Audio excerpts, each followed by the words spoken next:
Now it's time for the Eli Garcia Show, brought to you by Stone's Broadcast Networks.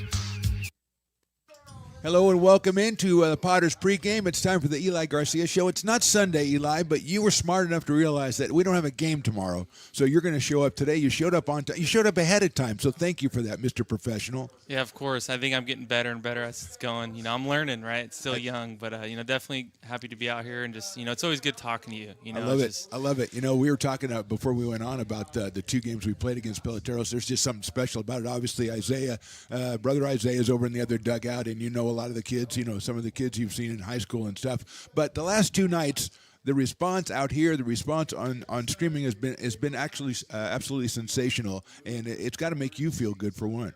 I mean, I think too, just it's like you talked about my brothers there, and this is a program, the Peloteros, that we kind of started together originally, and just be able to see it grow to what it's been, and be able to, you know, just compete with the Potters. It's pretty awesome to watch, and obviously there's a lot of guys that I know there. We got one Roseville guy that I coached the past 2 years.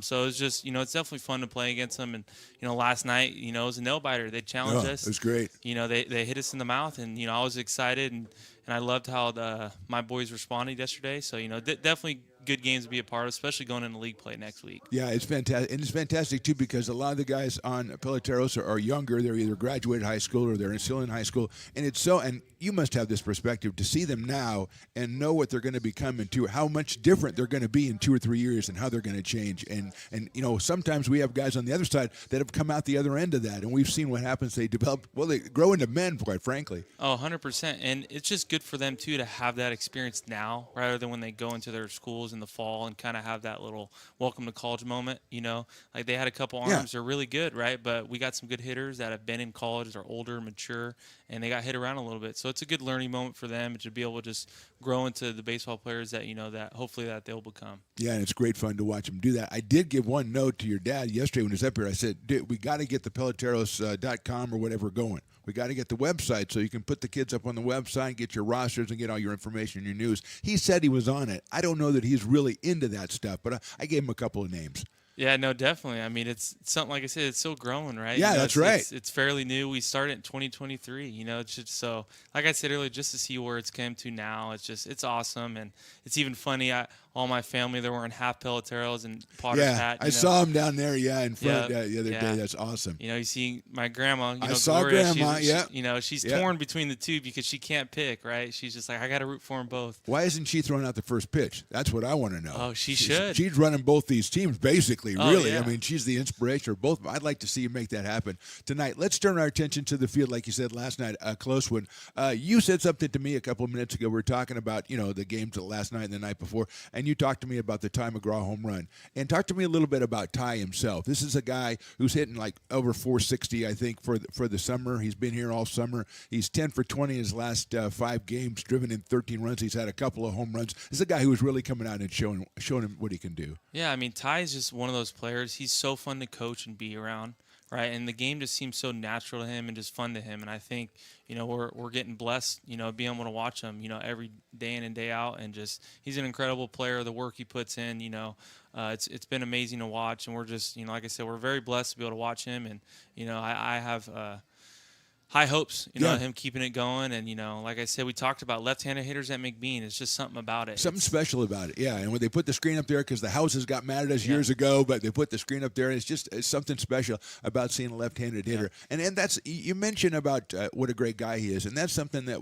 I've really experienced this year as far as we've had, I think, 10, 12 players of the game, whatever it is, and we talked to them after the game. And I got to meet all these different guys. Last night I got to meet Connor Doucette. I probably wouldn't get to do that. And it's just fun. Every one of them. every one of them.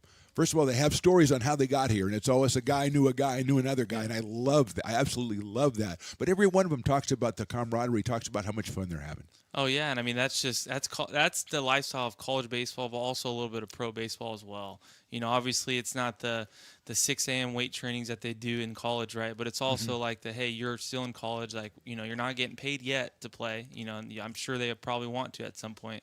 But just being able to just get along with one another, just very mature group, and it's just fun to be around. It's obviously winning, right? Winning does that a lot for it's you really too. Nice. But it's always good to go back on when you do go through your little downs and your slumps. It's to be able to go back to that. Hey, we're going to play hard for one another, and we're going to play hard for the town of Lincoln. Has there been any talk from you now telling guys, hey, this is great. We're doing great now. Everybody's pulling together. But it's going to get different in about a week and a half. It's going to be different. When we get into PEL, everything changes. The competition changes. Everything changes. The mindset might even have to change. Have you had any talks about that with the guys? Yeah, that's something we've been preaching after every game, right? It's something I learned at Sierra College from Rob Rulson, actually. He said you play a nameless, faceless opponent. You just play the game of baseball, no matter who you play, right? Because if you let the other team dictate how you play and how you prepare for a game, then, that says how you are as a team, right? You should prepare the same way that you'd prepare if you're playing the best team in the world. Right, or if you're playing the worst team, right? It's baseball, right? Any given day you can lose, So just keep coming out here, getting your work in, and just trying to get better. And ultimately, they owe it to the fans in the community of Lincoln, right? To just put on a show every night. Obviously, what it means to me, and I'm trying to relay that to them as well. And they're definitely taking it on, and they love it here. We have a little saying called "We Lincoln," and they say it every single day, and they love it. So, well, Lincoln has come out to support them very, very well through the first part of the season. Before I let you go, let's talk a little bit about tonight's starting pitcher, Eric Vassar, who was a player of the game a couple weeks ago, and he came up here, and I'm like, this guy's huge. Okay, I did not know how big the guy was, but talk to me, Eric. He's having a fantastic summer so far. Yeah, Vassar. I mean, he's a guy. The stuff is there, right? And it's just always just telling him like, hey, dude, like. Stuff-wise, I mean, you have some of the best stuff I've ever seen. Now it's just how can you just compete day in and day out? Just being able to compete around the zone, right? You're not going to be perfect. You're going to give up some runs, right? But it's just a mindset, right? That's the difference between the guys that make it in the pros and the guys that stay in minor league, right? It's just the stuff's the same, but it's just the mental side of the game, and that's why I love the game of baseball, right? Because it's not the physical traits, right? It's the mental traits, which is what means the most. So. Well, it seems like you're having a pretty good time your first season as manager of the Potters. Oh, I'm loving it. Seems like you're loving life. Oh, I love it. Eli, you're the best, my friend. Thanks for coming up. We just winged it tonight, and it it worked out okay for us. Yep. And then I do want to add real quick, I want to say Happy Father's Day to my dad, Ray, obviously what he means to this team and this community, and also to all the other dads out there. Just want to say Happy Father's Day. You too, fam. Yeah, Happy thanks Father's a lot. Day Yeah, to you. thanks a Happy lot. Okay, Father's Day great. to you Eli too. Garcia, the Eli Garcia Show every Sunday or Saturday, whatever day we put him on. We're back with baseball right after this on the Stones Broadcast Networks.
something like a bird within her sing.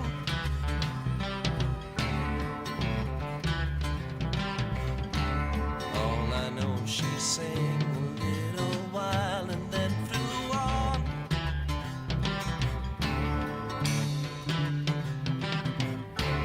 Tell me all that you know, I'll show you snow and rain.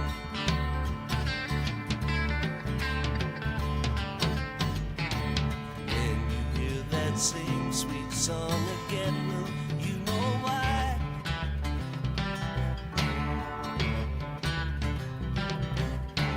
Anyone who sings a tune so sweet is passing by.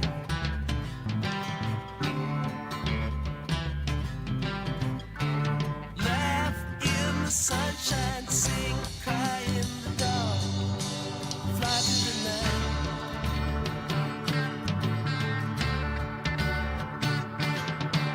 Don't cry now. Don't you cry. Don't you cry anymore. La la la la. Sleep in the stars. Don't you cry. Dry your eyes on the wind. La la la la la la.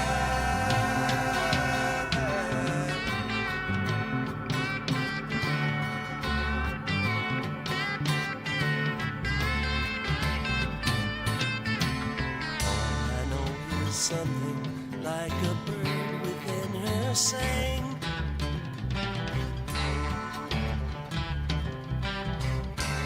All I know, she sang a little while and then flew on.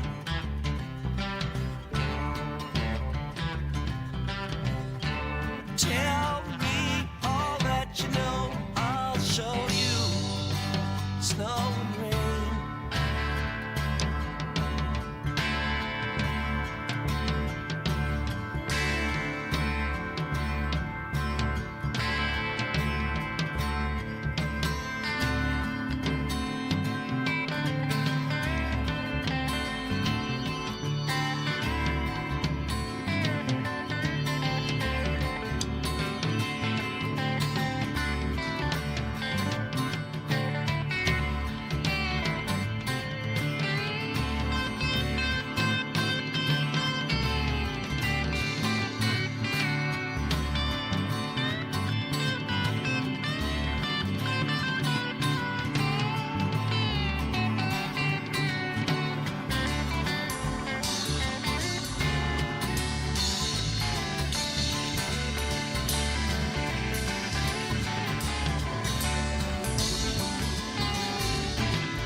morning, y'all.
say that my behavior's unacceptable, so condescending and necessarily critical. I have a tendency of getting very physical, so watch your step, cause if I do, you'll need a miracle. You train me dry, make me wonder why I'm even here. The double vision I was seeing is finally clear. You want to stay, but you know very well I want you gone. Not fit to fucking tread the ground that I'm walking on. When it gets cold outside and you've got nobody to love, you'll understand what I mean when I say there's nowhere we're gonna give up. Like a leader who cries in the face of a monster that lives in a dream. Yeah. Is there anyone out there? Cause it's getting harder and harder to breathe. And is there anyone out there? Cause it's getting harder and harder to breathe. What you were doing was screwing things up inside my head. You should know better, you never listen to what I said. Touching your pillow and writhing in the naked sweat, hoping somebody someday will do you like I did. But when it gets cold outside and you've got nobody to love, you'll understand what I mean when I say there's nowhere we're gonna give up. Like a leader who cries in the face of a monster that lives in a dream. Is there anyone out there? Cause it's getting harder and harder to breathe. And is there anyone out there? Cause it's getting harder and harder to breathe.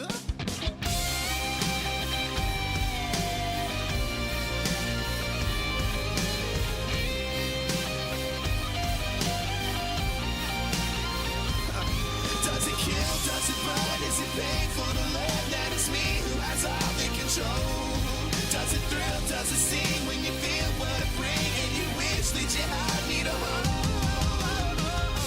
When it gets cold outside and you've got nobody to love, you'll understand what I mean when I say there's nowhere we're gonna give up. Like a leader who cries in the face of a monster that lives in a dream. Yeah. Is there anyone out there? Cause it's getting harder and harder to breathe. And is there anyone out there? Cause it's getting harder and harder to breathe. Is there anyone out there? Cause it's getting harder and harder to breathe. And is there anyone out there? Cause it's getting harder and harder to breathe.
too much.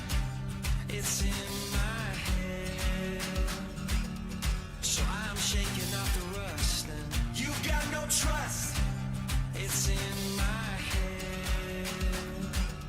So I'm shaking off the rust.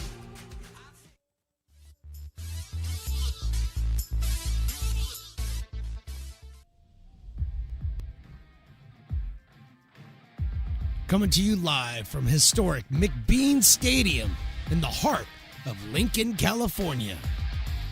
It's time for Potters Baseball. Potters Baseball brought to you by Stones Broadcast Networks.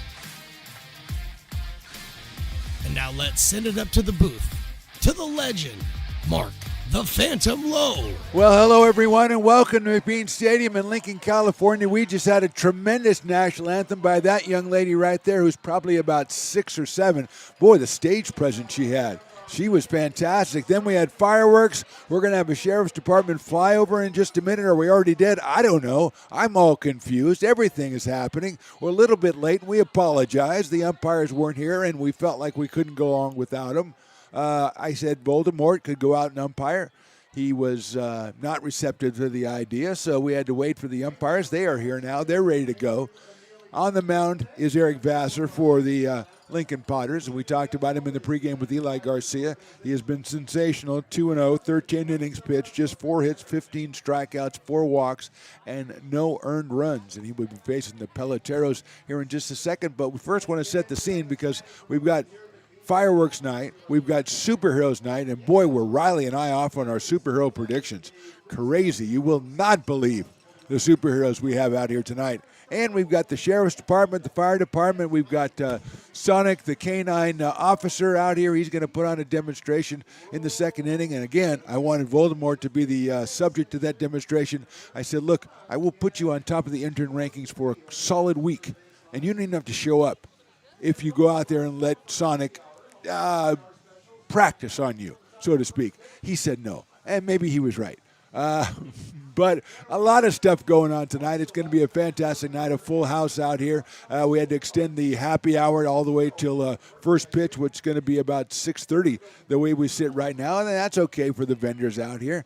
Let's take a look at Peloteros, who had a 7-1 lead last night and ultimately lost that game 10-9. Let's take a look at the batting order they're going to throw out there. Dylan News is back in the lineup, as is Aiden Diome, the first 2 hitters. Kyle Pedersen has been impressive so far, and Tyler Boyard hitting fourth, has a home run in this series. Rain Miller at second base. LaPlaca behind the plate. Jackson Norton also with a home run. Timothy Smith makes his debut in the series, and Jason Harris is back in the lineup in left field. The starting pitcher is going to be Landon Rowland out of Menlo College for the Peloteros, who were 0-2 on the season because they just started the season 2 days ago and they lost both games to the Potters. 19-4 on Thursday, and last night was much more competitive as it was 7-1. Potters came back and tied it. Peloteros went up 9-7. Potters scored 3 times in the 8th. Potters won at 10-9. What a game we had out here last night, and we're looking forward to more of the same. And here's Dylan News to start us off.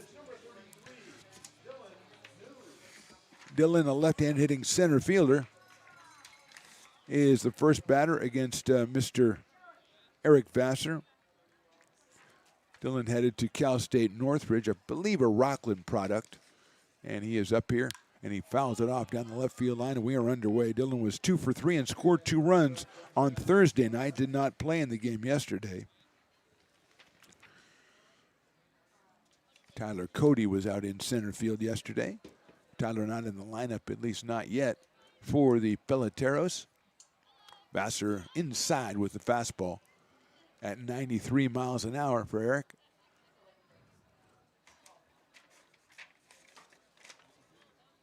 Vassar at 6'2", 210 pounds. He was up here as the player of the game a couple weeks ago, and it seems much bigger than that to me. Fastball is in there for a strike. 1-2. Another 93 mile an hour fastball from the right-hander. What a great crowd out here tonight. No game tomorrow, Father's Day. Breaking ball misses the outside corner. And it is a 2-2 strike count. We're back in action on Tuesday night with the final non-league game of the, well, not of the season. I think we have one more coming up in July, but the final one of the preseason. Swing and a miss, and News is out on strikes. Bring up Aiden Diome, Potter legend in his own right, out of West Park High School and headed to the University of Arizona. Eventually, he was 0 for 4 on Thursday. Tuesday, the Chico Lone Wolves come in for the final tune-up before PEL play begins on Wednesday on the road. The Potters take on the Solano Mudcats, probably down at Bandon High School, down in Fairfield, down there somewhere.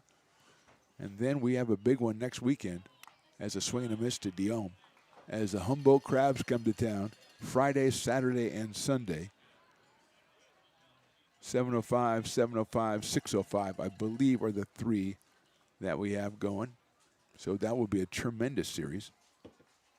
Swing and a miss by Diome, 0-2. And also the return, after a year's absence, the return of the great Pat Still as a guest announcer during that three-game series against Humboldt. Pat from KNCI, Country Radio Hall of Famer, will be back out here. He loves these games, loves the Potters. He loves baseball. It's a ground ball, or a line drive foul over by the screen, as opposed to his former partner, Tom Maley, who was here, who has no idea about baseball and loves fishing and beer. So you can go at it either way. They're both great guys. And they bring a little bit different flavor to the broadcast, and you will find that out. If you checked out Tom, go back and find Tom's game. It's lined out of play. He was here on the 8th, I believe, of June, an afternoon game. And then Pat will be here on the Saturday. I think that's the 21st against the Humboldt Crabs. So a lot to look forward to, but we got a lot going on tonight as Diome has an 0-2 count here as Vassar delivers a breaking ball right over the plate, call strike 3. So 2 outs quickly here in the top of the first inning, and Kyle Pedersen, who's been impressive so far in 2 games. He is 2 for 5 and has 3 runs scored. He's also been hit in the head with an errant throw in a pickoff throw in game 1 and hit a foul ball off his own foot in game 2.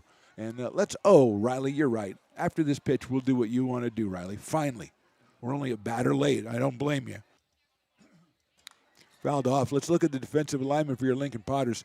Jake Lavinson left today. Tyler Russell center. Ethan Liao in right. Winters, Griffiths, Russell, and McGraw in the infield. Ryan Villanueva behind the plate. And Eric Vassar on the mound. There you go, Riley. Are you happy now? You going to report me to HR because I forgot or something? That's not a bad idea. I do deserve that. Right down the middle of the fastball.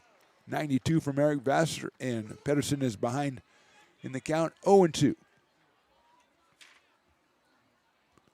Big fireworks night tonight. I already had some fireworks during the national anthem when we had, I'll get her name. She was fantastic. Like 6 or 7 years old, maybe.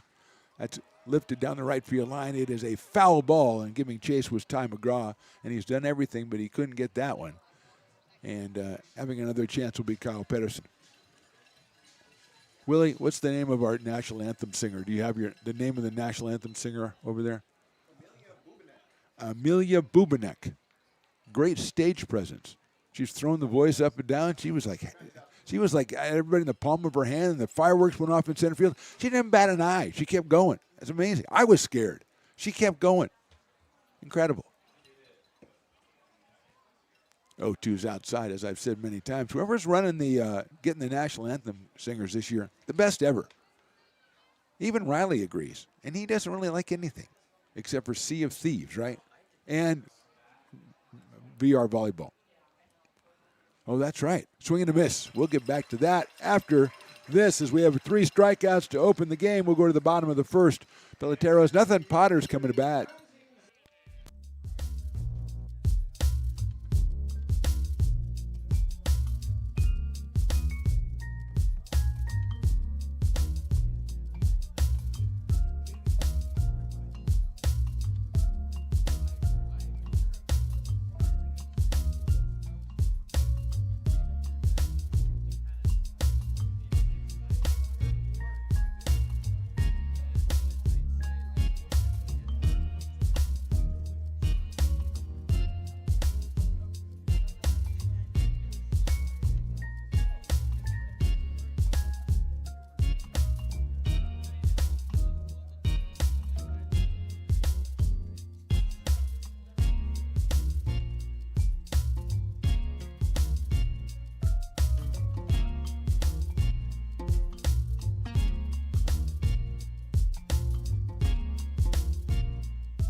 Bottom of inning number 1, it'll be Landon Rowland on the mound, number 36 out of Menlo College. He is in the transfer portal. He looks to be a big fellow. I'm gonna give him about 6'3", Riley. What do you think?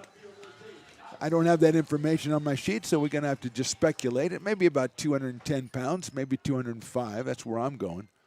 And Jake Lavin hits a ground ball out to shortstop. It's scooped up out there by Aiden Diome, and he'll throw it over to first base. And before we can give you the batting lineup, Jake Lavin has already grounded out. So let's give you that batting lineup right now. Tristan Russell comes to the plate right now. Ty McGraw is on fire. He's batting third.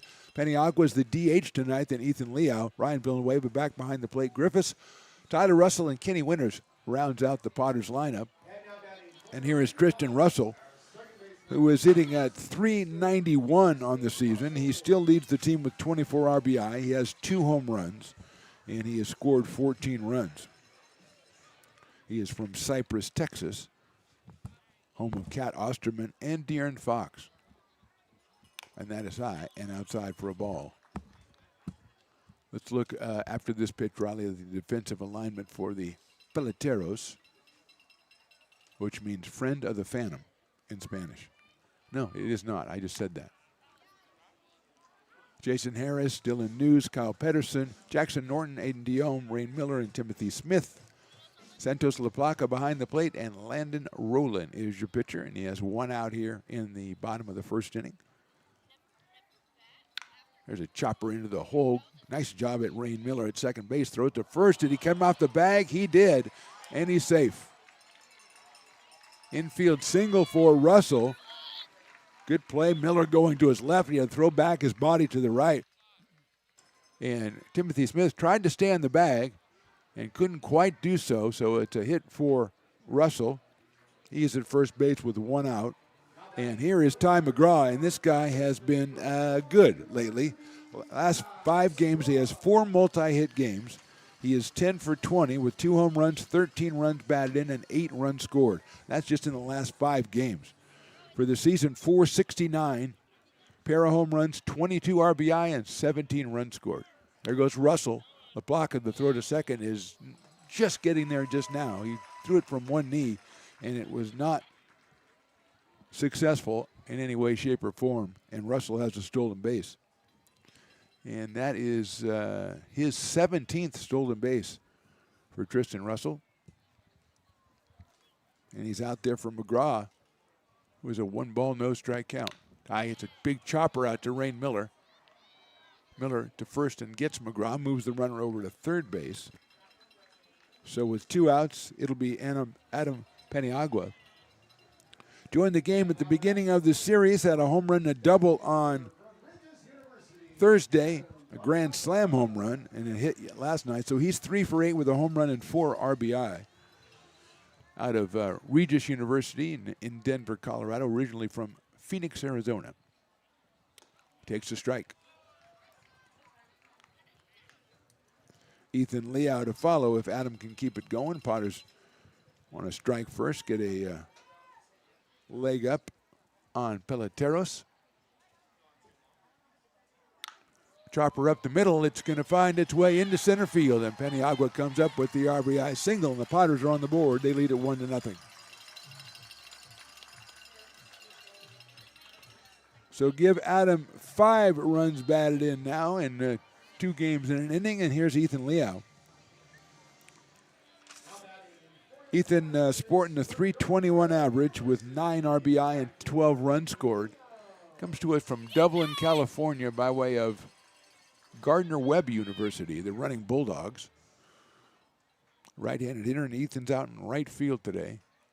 It's into right field, and has a solid base hit. Paniagua is going to stay at second base as it's scooped up by Pedersen out in right field. He got it back very quickly.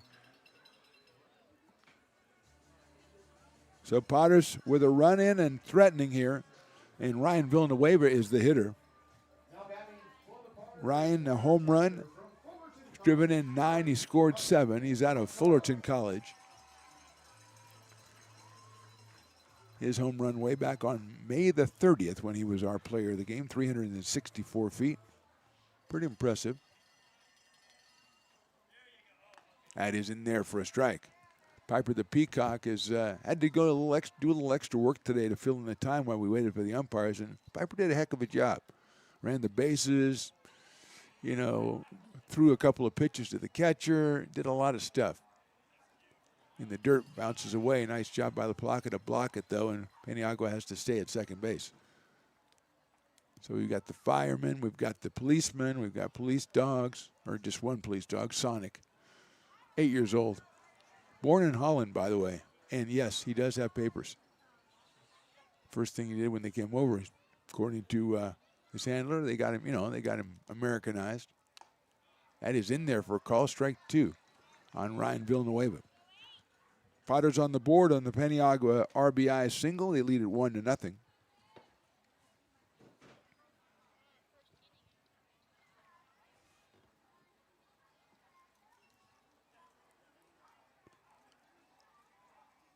Outside, another good block by LaPlaca. 2-2 now on Ryan Villanueva. Brett Griffiths, the shortstop, to follow him.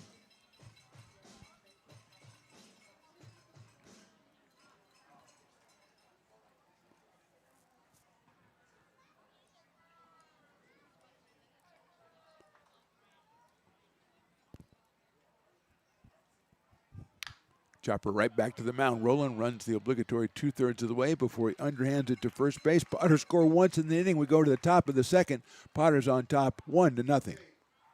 Hi, Bill Evans, President of the Placer County Association of Realtors. We're in the store, our conference facilities, an amazing team helps keep together an amazing organization. And we thank them all. This organization can't do what it does and can't run the way it runs without the help of so many members volunteering their time. The success of the Placer County Association of Realtors is largely dependent on our active volunteer members to help our organization and industry. The work of our committees greatly impacts our ability to champion efforts across the board and giving back to the Placer County community wherever we can. Like all service organizations, I wanted to serve. And getting involved with the affiliate committee was the perfect way to do that. I love being able to serve my community with my business friends and other leaders and give back to those who are in need. The thing I love about the PCAR committees is they all work toward the same goal of bringing the community together to support those in need in our surrounding area. I instantly came to the meeting and had a wonderful time, felt like I was a part of something bigger, and it was just the start of my leadership journey.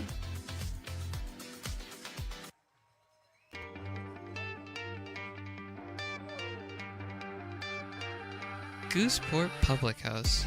We have sports on 10 big screen TVs, 23 beer taps with classics and crafts, a full bar with creative craft mixed drinks, live music, and most importantly, great fresh food. In downtown Roseville off Vernon Street, only 15 minutes from the ballpark. See ya at Gooseport.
Top of inning number 2 after the demonstration by Sonic the K9 officer.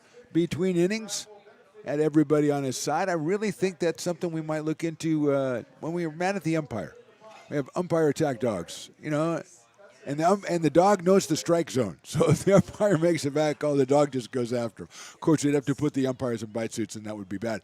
But I'm just thinking out loud here. Tyler Boyard to start us off, and then Rain Miller and Mike Santos La Placa in the second inning for the Peloteros as they are trailing 1-0. Looks like we've got number 4. So Christian Murphy is batting here, not Boyard. Came from West, so the 4-hole is Christian Murphy. I know.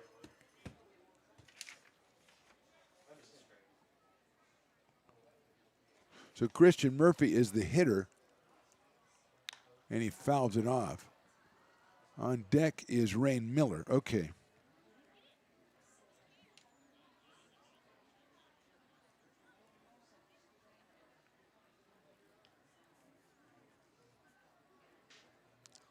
So Christian Murphy at the plate. That is outside. 1-2.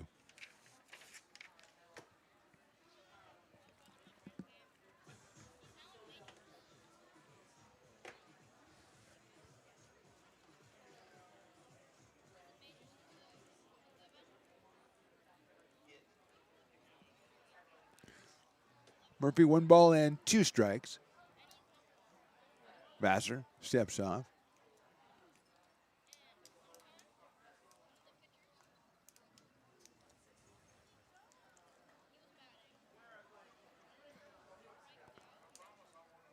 Breaking ball is fouled at the plate, so he stays alive. So Murphy listed on our roster as number 14, but he's number 4.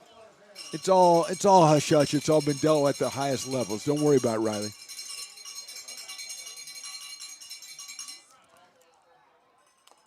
He went around. Strike 3. 4th strikeout in a row for Eric Vassar, and that will bring up Rain Miller, the second baseman. Rain was 1 for 4 last night and scored 2 runs. He was last night's Dueling Dogs batter. He struck out once, but he was 1 for 4, or 1 for 3. He was 0 for 1 the night before. Right-handed hitter against Vassar, and he takes a strike. 92 for Eric Vassar.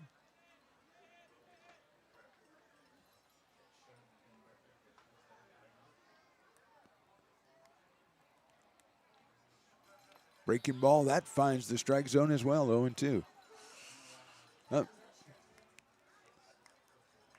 Probably there's a guy that has 2 hot dogs, but he has them both in one hand.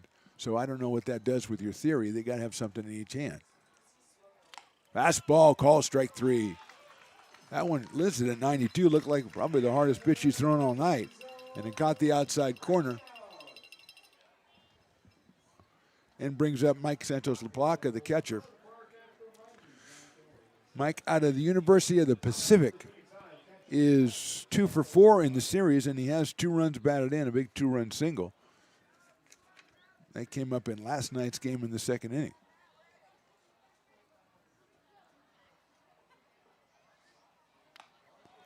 Finds it with an off-speed pitch, strike 1.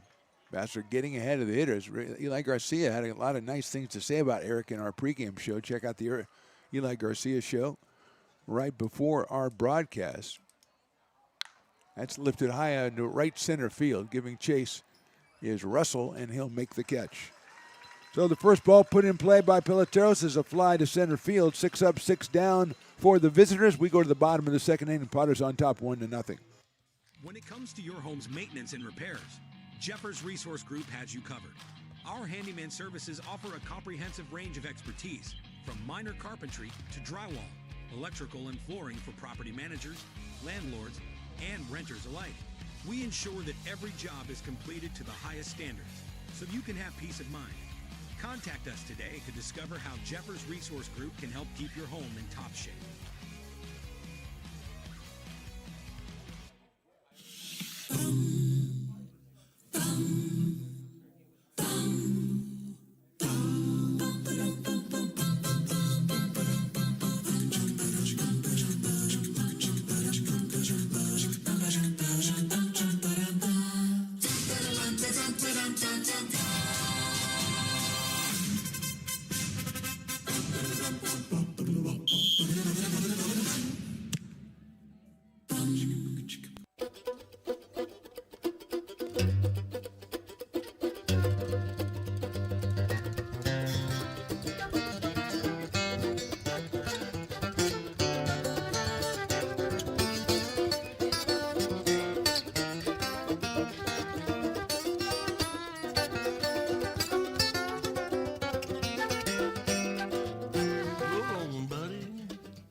being a laborer means everything. It was what took care of me when I was growing up. It's what takes care of me now. Because of President Biden and the money he's put into infrastructure, the need for our workforce to expand is out of this world. When our members are able to go to work on these big projects that are funded by Biden's economic investments, it means continued growth in their wages, in their pensions, in their health benefits. It means they're going to be able to take care of their families.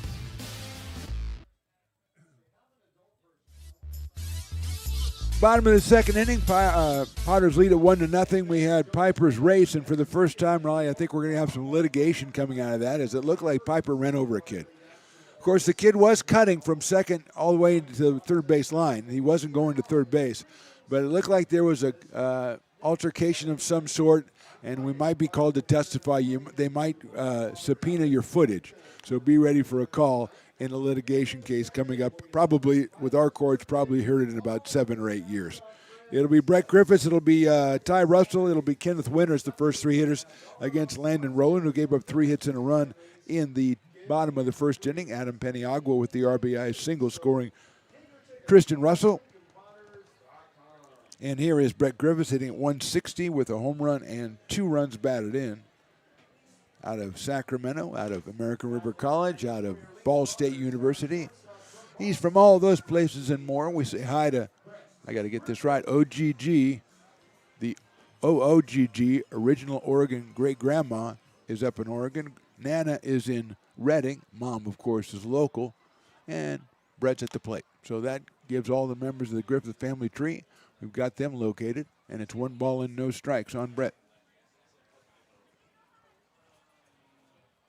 Hit his home run back on the 31st of May.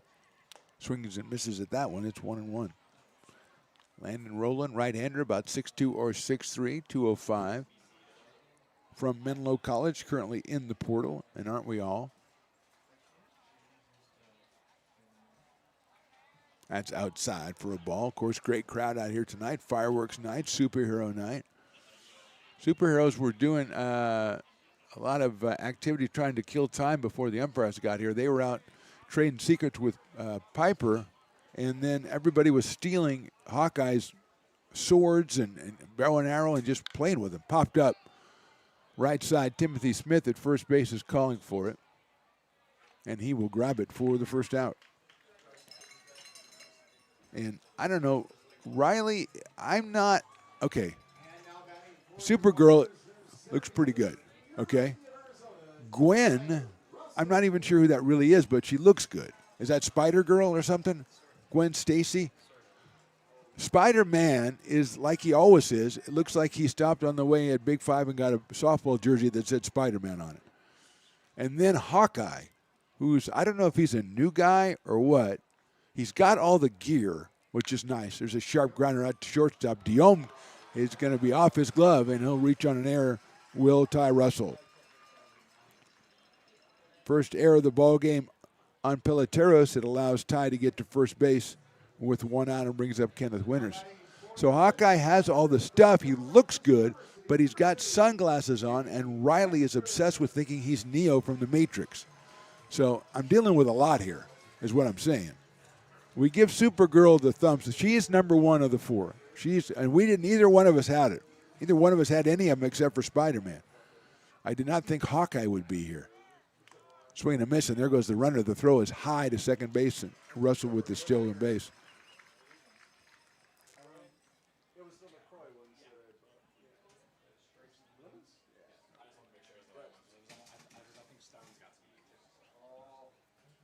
It's like the 5th stolen base for Tyler Russell. He's out of Queen Creek, Arizona, by the way. Swing and a miss by Kenneth Winters, who's out of Lincoln, California, by the way. And he's got a no ball, 2-strike count. Riley, I'm telling you, you're trying to work on the scoreboard, all those buttons after your pepperoni pizzas, and it just don't work for you. Call strike 3. First strikeout for Rowland.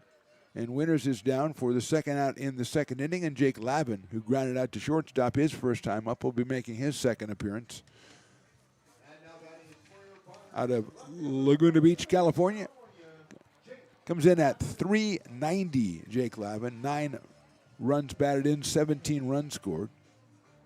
He's also had, I think, like 18 walks. So his on-base percentage is insane. He swings and fouls that one off at the plate. 0-1. Seeing a couple of nachos coming out of Sabores, New Mexico. I hadn't seen the nachos yet. They've been doing their burrito bowls and everything, but now nachos are starting to get a little surge in popularity. I'm a big nacho guy. Good nachos are like, mwah. 0-1 on Jake. Takes the fastball, and it's outside. He is in left field tonight, continuing his quest to play every position. I believe he's played all 3 outfield. He's played second and third, and I believe first. So shortstop, catcher, and pitcher might be the only things that Jake has left on the bingo card. Fouls that one off. 1-2. Potter's wearing the powder blue today, or the Expo blue, really. I'm actually wearing. Is this the same one? Hey, did I hit on something? I wore the right jersey for once. Wow, that has never happened before. When the jersey I'm wearing is the same as the one they have out in the field, except for sometimes on Sundays because I got my Star Spangled Banner jersey. Lavin takes high for a ball.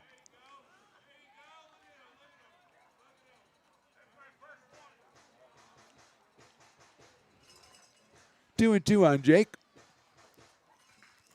Ty Russell out at second base. 2 out here in the second. 3-2 on Jake. He's followed by Tristan Russell, who had an infield single, scored a run back in the first inning.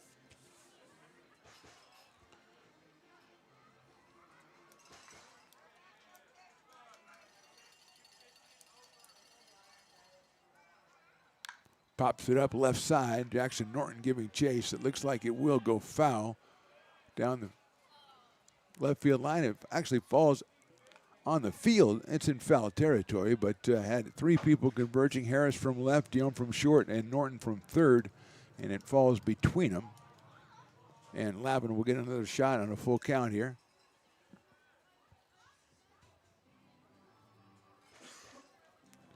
This is game number, I believe, 15 for the Potters. They are 13-1. They've won 11 straight.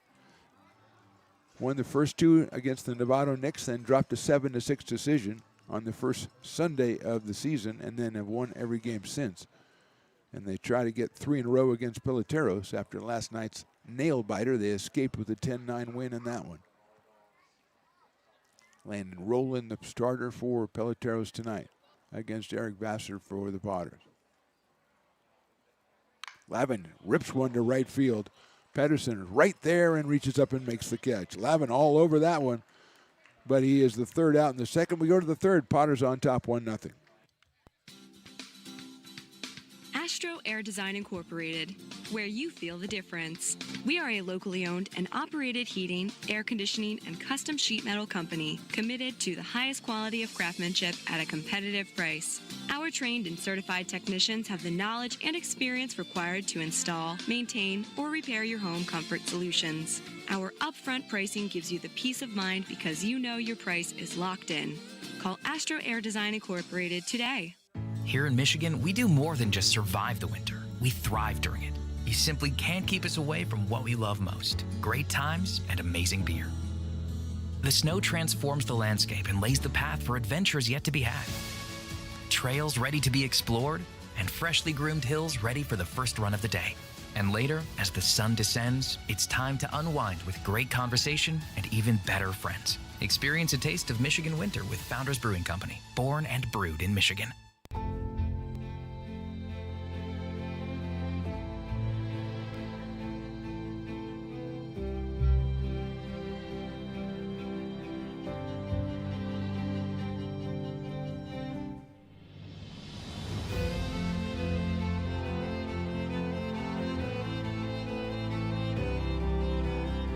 Situated on the corner of Lincoln Boulevard and 5th Street, this iconic building has been the home to several hotels over the decades, the most famous and longest running of which was the Lincoln Inn.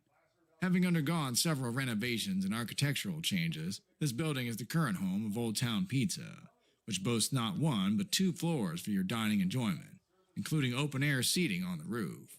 Stop in for a slice today, or stop by the Lincoln Museum to see the 300-pound cash register that used to adorn the front desk of the Lincoln Inn. For more great history, visit the Lincoln Area Archives Museum and, by appointment only, take their free walking tour of historic downtown Lincoln. Top of the third from McBean Stadium. Mark the Phantom Low along with Riley the Engineer. Potters on top 1-0. Eric Vassar has faced 6 batters. He has retired 6 batters, and he will face his 7th batter. And it'll be Jackson Norton, who has 1 hit in the series, and it was a pretty big one, a home run in last night's game.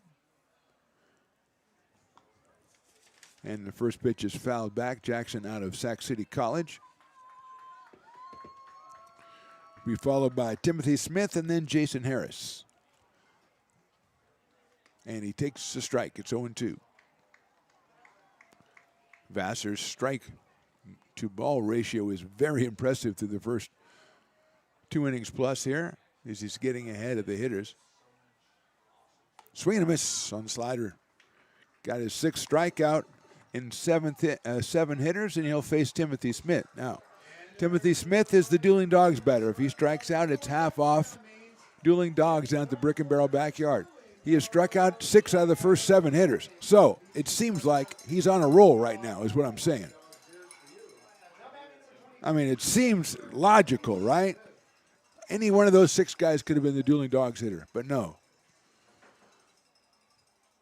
Smith takes a ball. He is from Sierra College, is Timothy Smith. Wearing number 23 and making his first appearance at the plate in this series. And that is a swing called by the home plate umpire. 1 ball and 1 strike.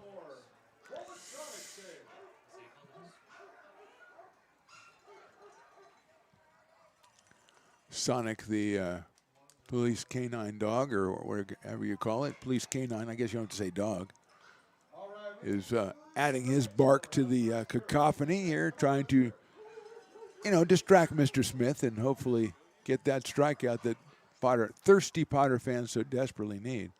That's inside, ball 3. So as soon as I say he gets ahead of the hitters, he falls behind hitter 3-1. It's the law of averages. It's not a jinx, Riley. It happens. When people say stuff has been happening for a long time, then naturally it's not going to happen just by human nature. You know what I'm saying? It's a jinx, Riley says. Swing and a miss. 3 balls and 2 strikes. Edge of our seat here as we have a mini Spider-Man over there that is really decked out very well. He's probably 4 years old. He is looking really sharp as Spider-Man. I'll move him up. 3-2 pitch. Call strike 3. There we go. Thirsty fans rejoice everywhere.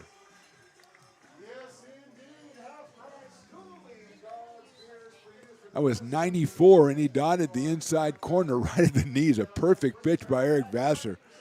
And it'll bring up number 9 here, Jason Harris, who was 0 for 1 in the series. He is out of Cal State Monterey Bay and originally from Colfax, California, the Colfax Falcons. He takes a strike. 0-1. Dylan News, leadoff man on deck.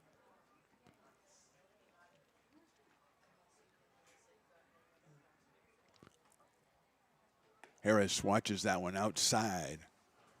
1 ball and 1 strike, a little bit low as well, so evens the count on Jason. Played in Thursday's game, didn't see action yesterday. I believe he was the DH on Thursday. There's strike 2. Got a strikeout and a walk in that game. So it is 1-2 now. Potters leading 1-0. Fireworks night, superheroes night. That's lifted down the right field line. McGraw, nice play in foul territory for the 3rd out. 9 up, 9 down for Eric Vassar. We go to the bottom of inning number 3. Potters on top by 1. I'm Bill Spear, North Valley president of 5 Star Bank. In a time when business can feel so uncertain, we're here for you. every step of the way. I know they have a lot of bells and whistles within their bank, but just the relationship piece here locally on the business side is huge for us. 5 Star treats us like we're number one. They're right there with suggestions, with help. So I have to bank with people that have our mission in mind. We're 5 Star Bank. How can we help you?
Bottom of inning number 3, Padres 1, Peloteros nothing. Landon rolling out for his third inning of work. He's given up 3 hits and 1 run. He has struck out 1. He has not walked anybody, and he'll face Tristan Russell, Ty McGraw, and Adam Peniagua, 2, 3, and 4.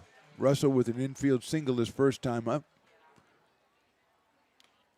Hit it to the left of Rain Miller at second base. Miller made a nice nifty pickup. Tried to throw across his body to first, pulled Timothy Smith off the bag, and Russell beat it out. He later scored on Peniagua's single up the middle. Outside 2-0. Russell at .391 coming in tonight. 2 home runs, 24 batted in. He scored his 15th run in the first inning. Very similar numbers to the next hitter, Ty McGraw. Swinging a foul ball into the catcher's glove, 2-1. McGraw with 2 home runs, 22 RBI, and 17 runs scored. And as we mentioned, Ty has been on a tear.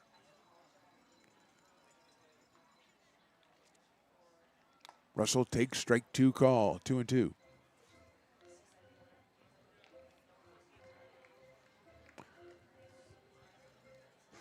Russell's 2 home runs,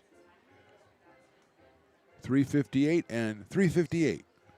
And 100 miles an hour off the bat. The second one was a grand slam, so it was kind of special. They were both from the right side. Batting left here, and fouls it off against Landon Rowland, the right-hander.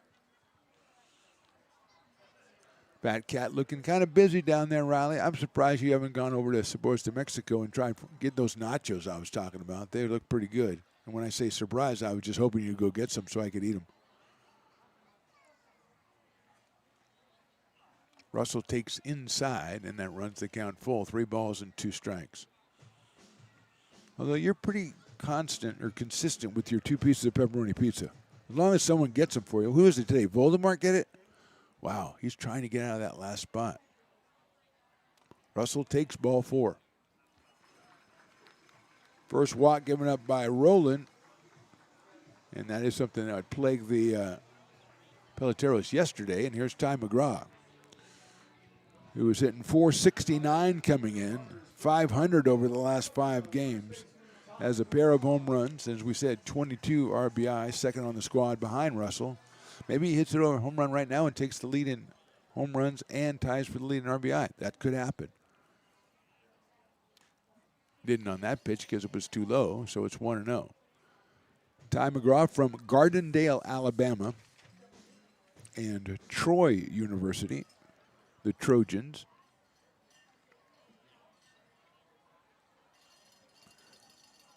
Outfield pulled over a little bit toward right field for McGraw. There goes the runner. The pitch is outside. LaPlaca's throw is to the wrong side, and just a little too late. I think Russell got too much of a jump off Roland, and he gets the stolen base. That's his second of the game. He has got 18 now, and that'll tie him with Brian Williams Jr. for the stolen base crown. Brian not in the lineup tonight. McGraw takes a huge cut and misses. 2-1. That one only 76 miles an hour. Roland pulled a little bit of the string on that one, and Ty was swinging where he thought it was going to be. And had it been there, it would not be in the park right now. But it wasn't.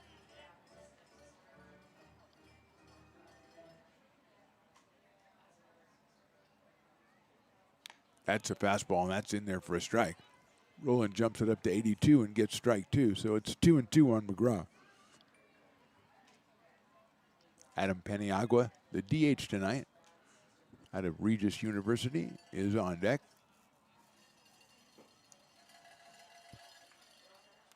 Inside for a ball. Pretty good location for Roland, but McGraw lays off.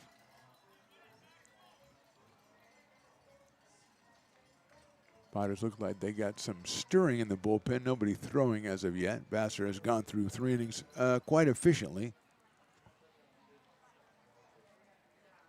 McGraw takes outside, and he'll take the base on balls. So 2 straight walks here in the inning, put runners at first and second with nobody out, and Adam Paniagua coming to the plate. He has an RBI single in the first inning. He's got 5 runs batted in. He's got a grand slam home run. He's 4 for 9 so far. And he's up here with 2 on and nobody out, and Ethan Liao on deck. Riley was speculating if Sonic, the police dog, could be a pinch runner. That would be very impressive. Foul ball by Paniagua. Especially if he slid. If you could teach him, and that dog was awesome.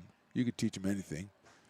But I don't know. He could go from first to home 10 seconds, 5 seconds, no, not 2 seconds. Probably he couldn't do that. Not a half a second. No, he couldn't. Swing and a miss, 0-2. I mean, think about 7 seconds from first all the way around. What do you think, Carson? How fast could Sonic go from first to home? Think about that and get back to me. I say 7 seconds. Riley, I don't have a number from you. It's not a half a second. Paniagua hits it to the left of shortstop. Scooped up by Diome to second for 1 over to first. Too high off the glove at first base. And coming in to score will be Tristan Russell. So the force play at second got McGraw, but the throw to first is high and will result in the error on the shortstop because of the runner scoring from third base. That's the second error on the Peloteros. The Potters have scored their second run, and it'll bring up Ethan Liao.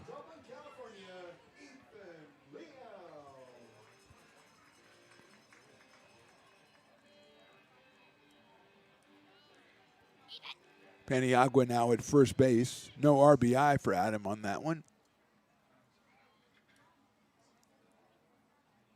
Liao takes high and inside. Ethan singled his first time up. Came in at 321. Out in right field tonight for Lincoln. Coming to us from Gardner-Webb University.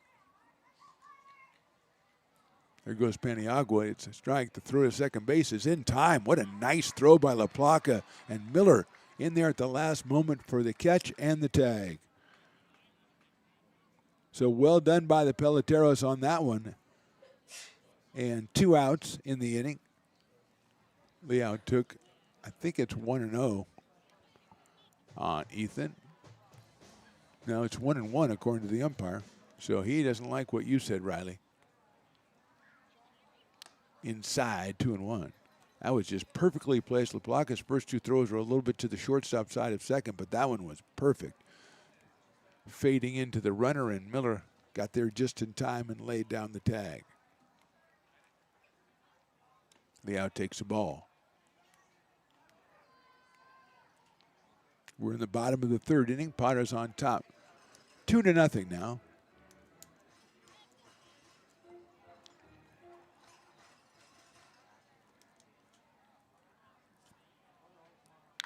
Right back up the middle, center field base hit. So Ethan is 2 for 2. Fourth hit for the Potters, and it brings up Ryan Villanueva, who grounded back to the pitcher his first time up.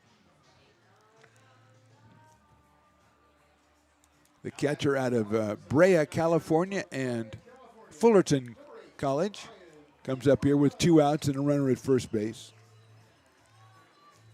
Leal with 2 sharp singles tonight. 1 to right, 1 to center.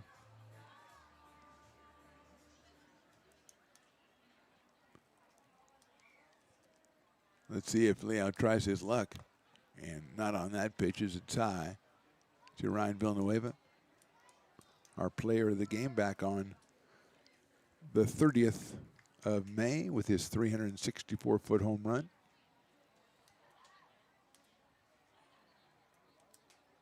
He takes a strike. 1-1. Comes in at 240. He has that home run. He's driven in 9 runs and scored 7. Part of the catcher rotation with Aiden Chang and now Adam Paniagua.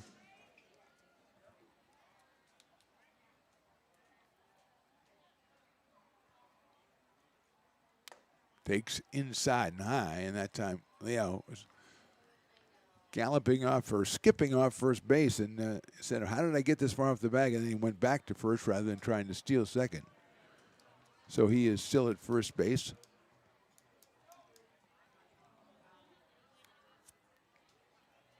Swing and a miss by Villanueva. It's 2-2. Great crowd out here for fireworks night. Superhero night. Superheroes are probably back on the concourse now meeting their fans. Riley and I agree that Supergirl is the best superhero this year. There goes the runner, and the pitch is high, and LaPlaca's not going to let it fly. And into second goes Ethan Leal. So he's in scoring position for Ryan Villanueva.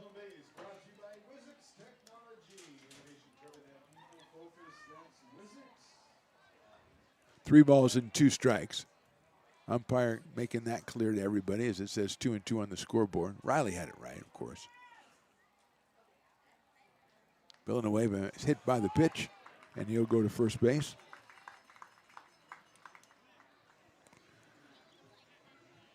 So 2 on and 2 out, and Brett Griffiths comes to the plate as Isaiah Garcia is going to go out and talk to his pitcher.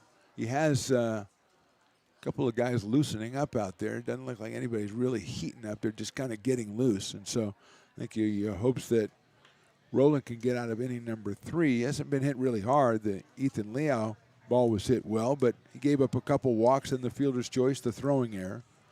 And now he hits Villanueva on a 3-2 pitch. So that is, we'll call it free pass. So it's 3 walks or 3 free passes in this inning for Roland. He had not walked a batter in the first 2 innings. Also, 2 errors have been committed by Peloteros. One of them has contributed to the run. So that run was unearned in this inning. But Leo's single and then the hit batter, Villanueva, and they're on at first and second.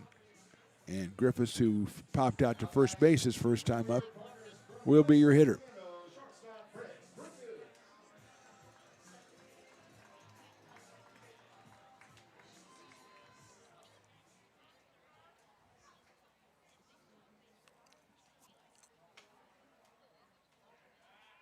They're thinking they might try to do something at second, so the throw goes back there. Rain Miller covering, but Leal was safely aboard the bag.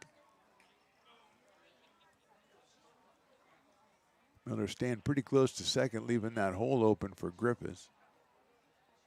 Brett hits it high and well to center field. Going back is News, and he has room in front of the warning track in right center for the out. Probably the best ball Brett's hit, except for the home run all season, but it was pulled down in center field by News. Potters score 1. We go to the 4th. They're on top 2-0. This job is the Esplanade at Turkey Creek phases 4 and 5. Our scope of work for this project is full scope, so we've got all the underground, all the joint trench, and all the topside included with it. We're putting in sewer pipe, manholes. We're not doing services yet. We go through and do all the main line, and then we come back and do all the services after that. I would say this project right here, the one we're working on, is probably about a 2-month project. It's very costly to the developer, so beating the schedule is very important, more important than most projects. It's got a lot of groundwater, so we've got an extensive groundwater pump system in place. It's just cool to be a part of the built environment and know that for the next 100 years that people are going to use and enjoy what we've created here today.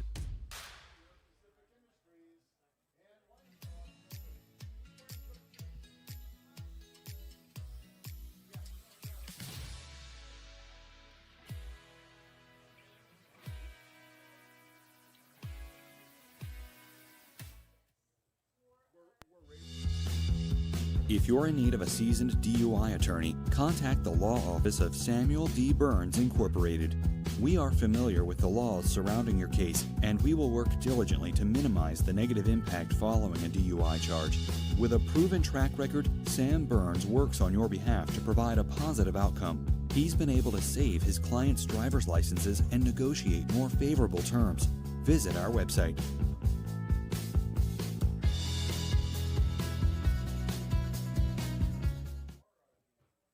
So many local businesses trust Wizix Technology Group when it comes to their office technology. Wizix is a full-service, locally owned company with exceptional service, supplies, and support, which guarantees quick delivery and response times. Copiers, printers, scanners, business phone systems, EV charging, document management, and more. Join the ever-growing list of local businesses and win with Wizix, the largest independent provider in the Valley. Wizix, office technology made easy.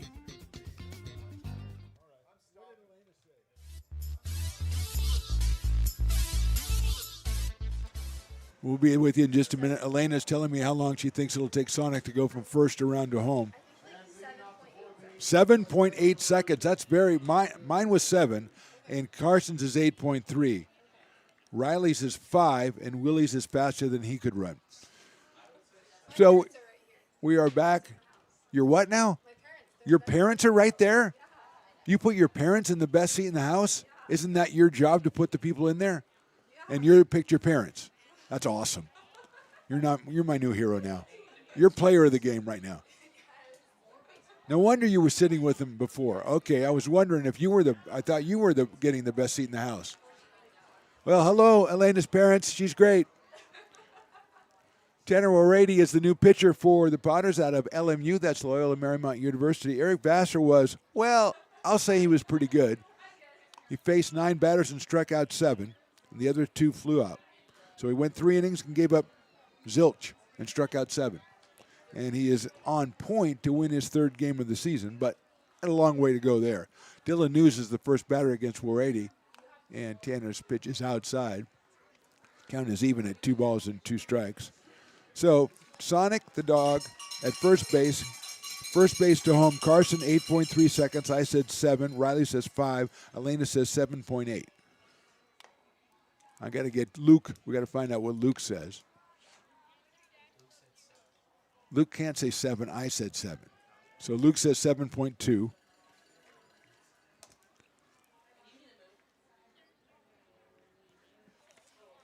We'll ask the officer, Officer Hoffman, what he thinks, and then we'll get an answer. See, we're actually going to get a resolution on this one. Of course, we got to get word down to him. We'll have Voldemort talk to him. 3-2 pitch, swung on and miss. O'Rady comes in and strikes out News. His second strikeout, and Aiden Diome is the batter. Dan O'Rady, who just showed up today. Oh, there's Officer. Ask Officer Hoffman. Ask him the question, Carson, so we can settle this. We can put him on. We can put him on. Give him the. Can you come on here with us, officer? Give him the headphones. Yeah, give him the headphones. Oh, I thought you can. Okay. No, that's cool. That's fine. You're doing a fine job. That's outside for a ball. It's Aiden Diome. Officer Hoffman is going to sit down here, and we're going to ask him a very important question. First of all, he's got to get everything situated, get that down there. Beautiful. Officer, how are you? Good. How are you doing? I'm doing great. That was a fantastic demonstration out there today with you and Sonic. Thank you. And if we put Sonic in at first base, Yep. and he had to go around the bases, second, third, and back to home, how long would it take him? I'd say probably about 10 seconds. 10 seconds. Okay. Well, Yep. all right. Of course, he'd have to corner and everything, so it would be very difficult. But, Yes. All right. So 10 seconds. So how long have you and Sonic been up here going around and doing demonstrations and stuff, or actually and doing real police work as well? Well, we've been going together for about 4 years now. Yeah. And he is a patrol apprehension dog and does dual purpose for firearms and ammunition. I got to find out how that works as we watch Diome's fly ball go out to center field, and Russell makes the catch for the second out. Nice so catch. the patrol apprehension I get. Yeah. So if somebody's running, Sonic, go get him. Yep. Basically, that's it. But the other thing now is that obviously specialized training sniffs out ammunition. That's what he does? And firearms. And he's also trained in tracking, which most people would think it's just for tracking suspects. But what the nice thing is we can actually tighten up the line, and we can actually use him to track if, like, an elderly person goes missing. We can actually Why'd you look at me when you said elderly person? I don't know if wasn't. I like that, I wasn't. Officer Hoffman. But that has to be an incredible amount of training. It is. We train twice a month, 20 hours minimum, including anything on your off time. And it's just training, and the dogs enjoy it, and citizens love it. And is that unusual for a dog to, like, do so many different things? Usually, is it more of a specialization thing? It's definitely a specialization to be a dual-purpose dog. Yeah. And in our county, currently he's the only firearms and ammunition detection dog. Wow. And then we have other dual-purpose dogs that, besides the patrol portion, they do narcotics detection. So he's actually been on the job 4 years, or just? No, he's been on the job. He actually came from a previous handler who was our canine sergeant. Go ahead, that's fine. We'll just throw him out from third base over to first. The tag is made. He is out at first base. It ends the inning. Officer Hoffman, thanks so much for stopping by. Thank you so Tremendous much. demonstration. You and Sonic keep up the good work, huh? I appreciate it. Thanks for having us. Fantastic. Officer Hoffman, 1-2-3 in the inning for the Peloteros. We'll go to the bottom of the inning. Potters on top 2-0. Lincoln provides all the charm of a small town, yet still provides access to excellent local medical care. At Lincoln Urgent Care, you can find expert services and a compassionate staff available 7 days a week. Our friendly front desk staff will welcome you when you come into our brand new facility. Your wait time will be minimal at our walk-in clinic, unlike the emergency room.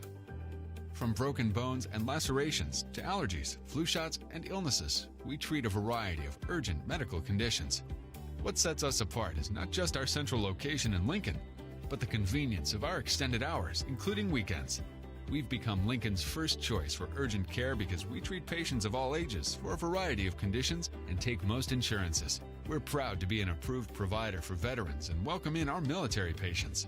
From our family to yours, we're here when you need us.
Bottom of inning number 4. We thank Officer Hoffman for coming up. That was fantastic to see him, but also hear about Sonic, all the stuff that he can do. It's incredible. Owen Hunt is our new pitcher, a Potters legend from earlier in the season. He pitched earlier in this series, as a matter of fact. And he went 2 innings, gave up 2 hits. And now he is back in action. And he will face Tyler Russell, Kenneth Winters, and Jake Lavin. 8, 9, and 1 for the Potters. As a good inning by Tanner Warady. He struck out 1, got a fly out to center field, and a ground out to third base in his inning of work, which I don't know if it'll be his only inning of work. We do have a left-hander, it looks like, warming up for the Potters in the pen. We're about due to see Bronzini again, I think, but you never know in this business. And we also learned that Elena's parents are in the best seat in the house, which I applaud.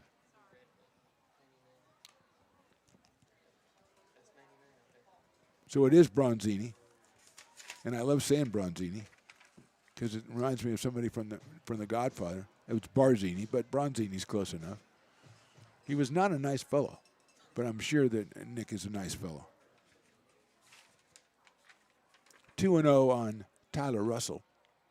Swings and misses at the fastball. He reached on an error his first time up. Sold second, was stranded there. So number 99. And Nick even has NIC. There's no K. That is definitely, yeah, he's a made man, Nick Bronzini. Foul ball out of San Ramon, where all the made men hang out, in the University of Washington. We might be seeing him in the next inning. And it is 2-2 now on Tyler Russell.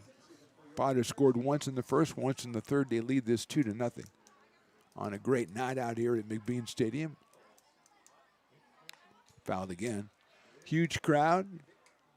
We had a police canine demonstration. We had a flyover. We had fireworks and the national anthem. We had Amelia sing a tremendous rendition of the national anthem with the stage presence of a person 3 times her age. There's a foul ball. We have Superheroes, the debut, I think, of Supergirl, and she's tremendous. Also Hawkeye, and we're still kind of puzzling over Hawkeye. Our Spider-Man is back, and Gwen, a.k.a. Spider-Girl, who actually has a cool costume, but she doesn't get to do anything because you can't see her face at all. So, anyway, Superhero Night. I think $5 cider Saturday, too. Check swing outside, 3-2. We had an extended happy hour because the umpires didn't show up. I guess they didn't hear that it was Superhero Night, so they thought maybe it was a 6:35 first pitch, which it was not. Well, which it ended up it was. Russell takes inside on the fastball, and he's down first base on the base on balls. So no walks from the Peloteros pitchers the first 2 innings, but then 2 walks and a hit batter in the third, and now a walk to open up the fourth. And here's Kenneth Winters. The Lincoln product is hitting .242. He's 0 for 1 so far tonight. He took a call, 3rd strike back in the 2nd inning against Landon Rowland.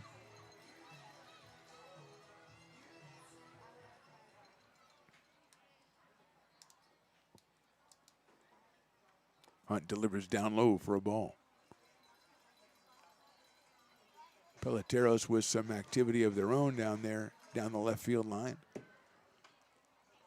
Endeavoring to get identity of that person. There goes the runner. It's high and inside. Plaka's throw is right on the money, but too late. And Russell with his 2nd stolen base of the night, and I believe that's 7 on the season for Tyler.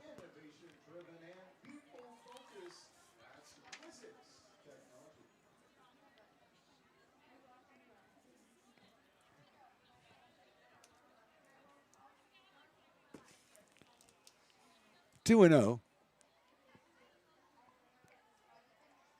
Fouled off back to the screen. 2-1. Jake Lavin on deck.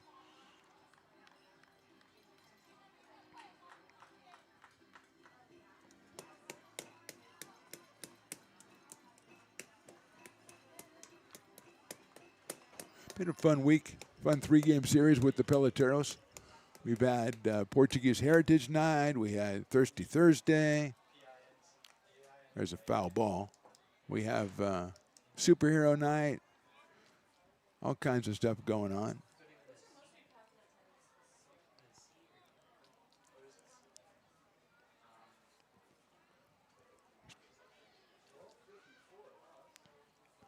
2 balls, 2 strikes. Here's the pitch in the dirt. There goes Russell for third, and he will make it.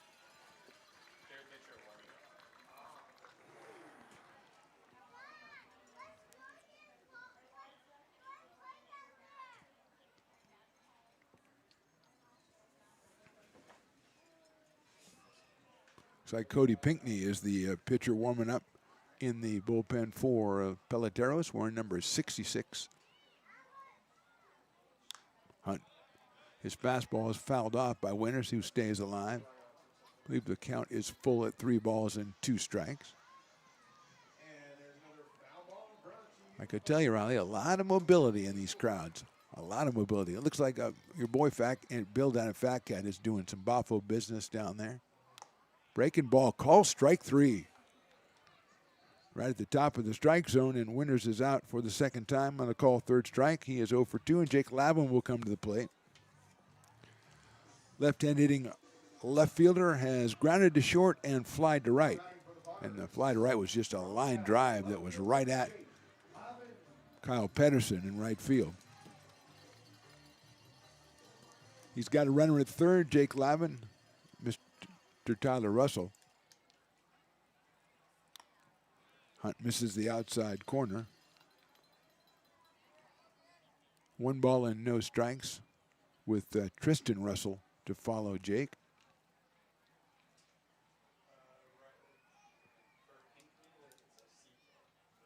Lavin takes a fastball high and away. 90 miles an hour from Owen Hunt, but he misses the strike zone, so it's 2-0.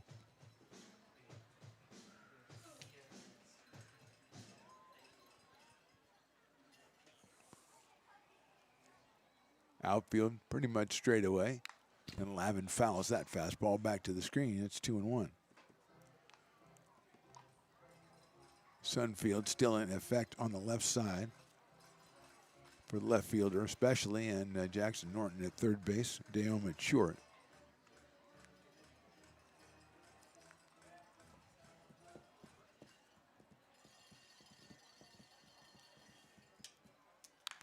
Lifted down the left field line and foul down by the grassy knoll down there.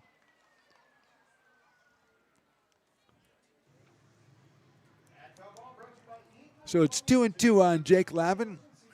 Bottom of the 4th inning from McBean Stadium. Attendance right around 1,250 for this one.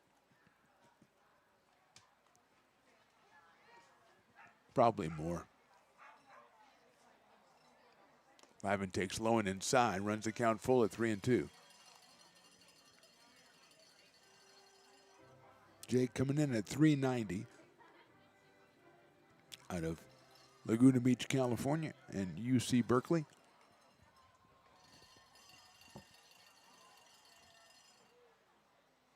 It's a ground ball up the middle into center field for a base hit. RBI single for Jake Lavin. His 10th run batted into the season. Russell scores. Potters lead at 3-0, and that'll bring up Tristan Russell. He singled and scored in the first inning. He walked and scored in the 3rd inning, giving him 16 runs scored on the season. He's also got a pair of stolen bases to tie Brian Williams Jr. for the lead in that category with 18. Left-handed hitter against the right-hander Owen Hunt. Swings and misses at a good fastball. 0-1. 89 from Owen Hunt.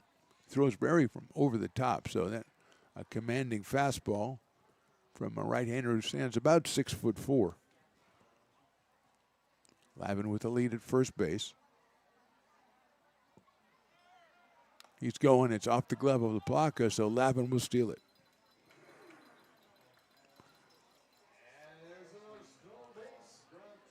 Pitch outside, so it's 1-1 on Tristan Russell. Ty McGraw to follow.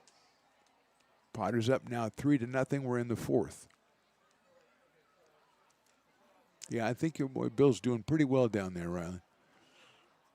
He doesn't need you to get one more hot dog, I don't think, although not a bad idea. Breaking ball stays high. 2-1.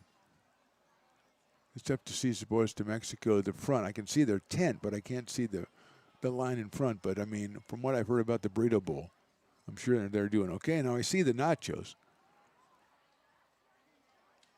Line drive, base hit, left center field.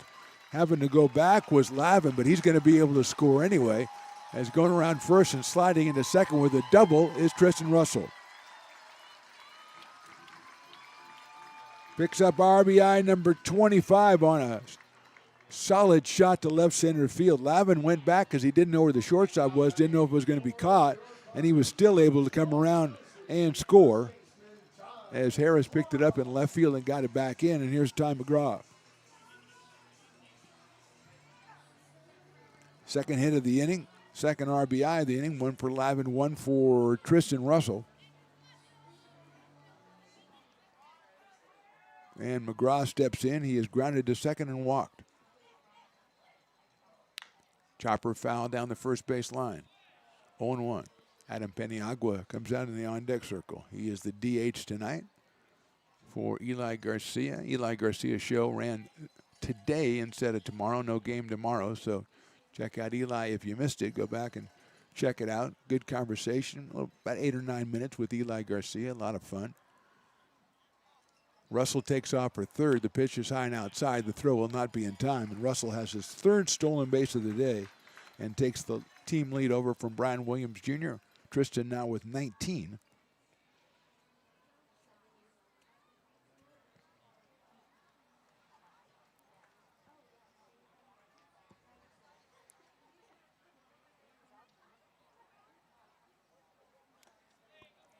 That one is a little bit too low to Ty McGraw.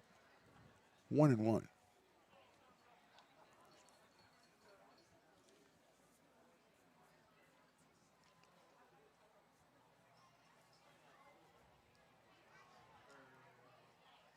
Takes the fastball outside. 2-1. Ty from Troy University. Comes in at .469.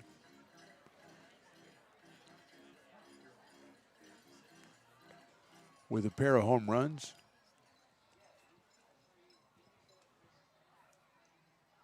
Swing and a miss.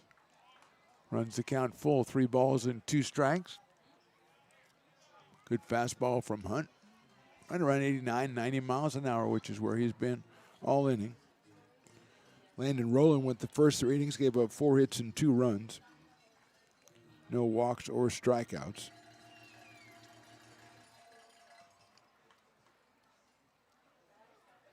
That's fouled off.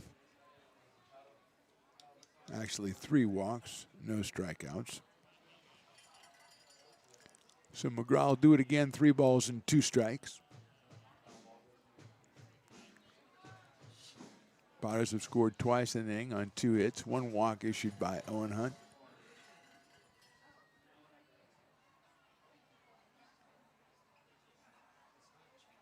Ground ball off the glove of the pitcher. It's going to be slowed down. Picked up at second by Miller. Throws to first. Not in time. It's an RBI infield single by Ty McGraw. And the Potters put another run up on the board as Russell scores from third. So McGraw picks up his 23rd run batting of the season. Isaiah Garcia is going to go out and talk to his pitcher. We may see a new pitcher here. We'll step away for just a second. We're in the bottom of the 4th. Potters on top 5-0.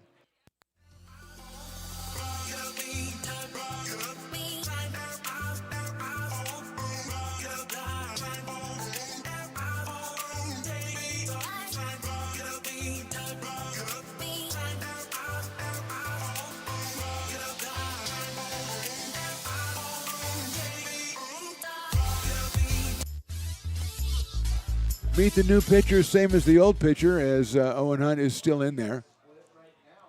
I told Riley a new pitcher, and Riley took off.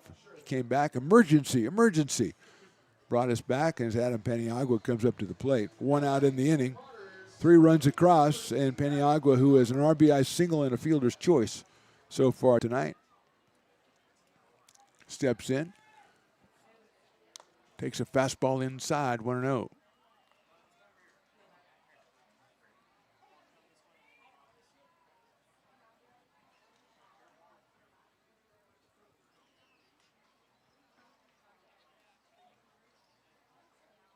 Popped up, fouled out of play.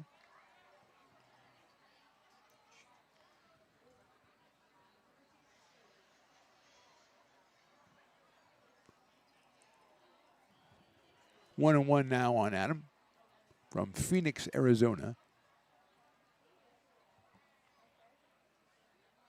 Takes a fastball. That's in there for a strike from Owen Hunt. 1-2. Penagua out of Regis University, led Division II in home runs with 27. Runs bet in with a staggering 100. And he's out here for a summer with the Lincoln Potters. Popped up, way up.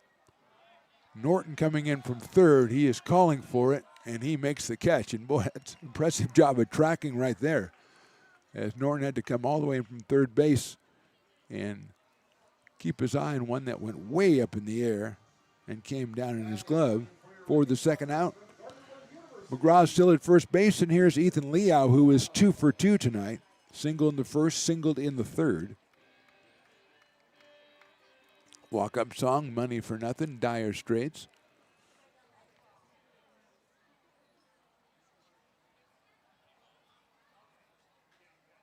Liao takes a ball, 1-0. Ethan 321 coming in. He's driven in 9 runs. He's scored a dozen. He's played all 3 outfield positions and had web gems at each one, I think. That one's over the head of him. He bounces back to the catcher, but McGraw's going to ease into second base without a throw being made by LaPlaca. 2-0 now on Liao. Ryan Villanueva would follow.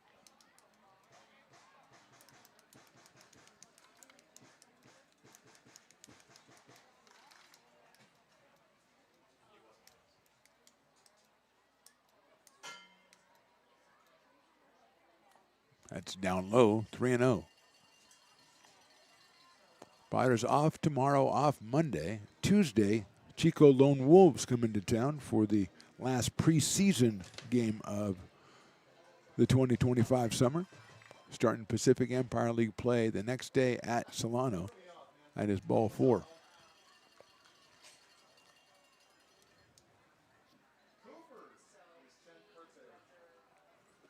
So Liao goes down to first base with the base on balls. First and second for the Potters with 2 outs. And here is Ryan Villanueva.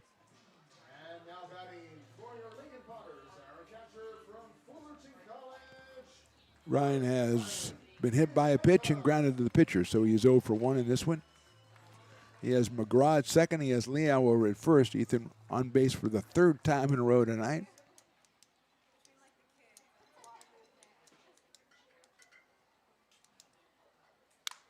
Hit out into right center field, moving over is Pedersen, and he'll make the catch for the out. So the Potters score 3 times in the 4th. We go to the 5th. They're on top, 5-0.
American River College is a top-tier community college sports program that provides student athletes with the opportunity to thrive both athletically and academically. ARC Athletics is currently ranked 5th in the state and 2nd in Northern California. With over 19 sports programs, our athletes compete with the region's best athletes. Our diverse and dedicated coaching staff helps athletes develop the skills necessary to compete at the next level. Start your community college athletics journey with us. American River College, Sacramento's best athletic program. Go Beavers.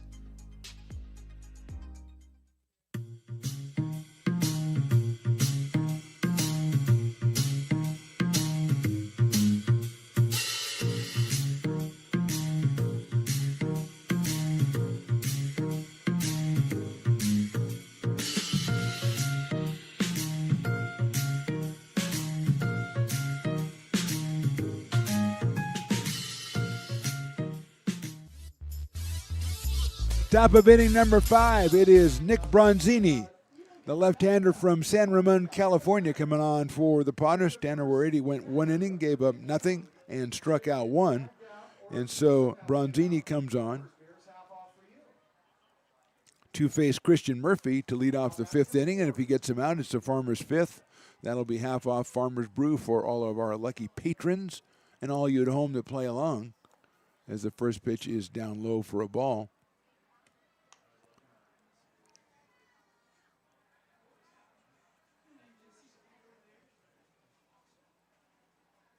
This is Nick's second appearance.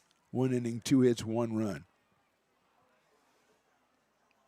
It's grounded out to shortstop. Coming on as Griffiths scoops it up over to first for the out. So that means half off Farmers for the whole inning for the patrons here. And again, if you're playing along at home, use whatever beer that is handy for you, and it's half off for the rest of the inning. Rain Miller comes up to the plate. He is 0 for 1, the second baseman out of William Jessup University, which is right over there. Rain struck out back in the second inning. That was against the starter, Eric Vassar. And we've got a pinch hitter, that is Brady Fern, coming in for Rain Miller out of Citrus Heights, California, and he fouls one up.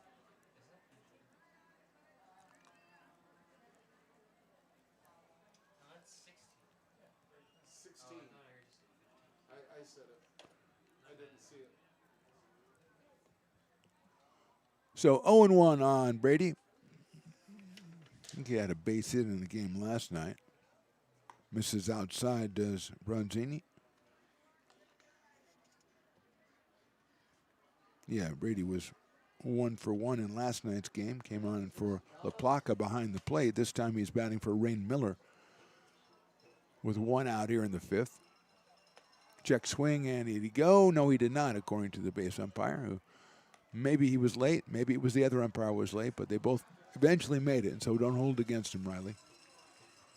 Sure, they held up the game for a while. That happens, okay? Things happen. Imperfections. Come on. Little things all the time. Ground ball into right field, a base hit. First base runner for the Peloteros, and this one is Brady Fern with a pinch hit single with 1 out in the 5th. After 13 batters in a row had been retired. And that will bring up Mike Santos La Placa, the catcher.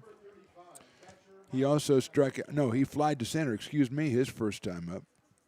He was the first guy to actually put it in play against Eric Vassar, who struck out the first 5.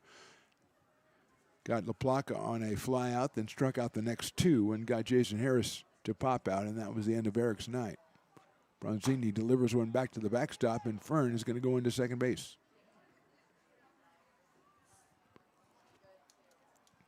Ryan Villanueva is going to go out and talk to Bronzini. Get everything straightened up. 1 ball and no strikes on La Placa.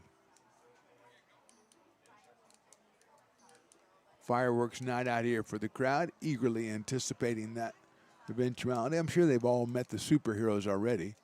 And if Sonic is still around after his demonstration earlier.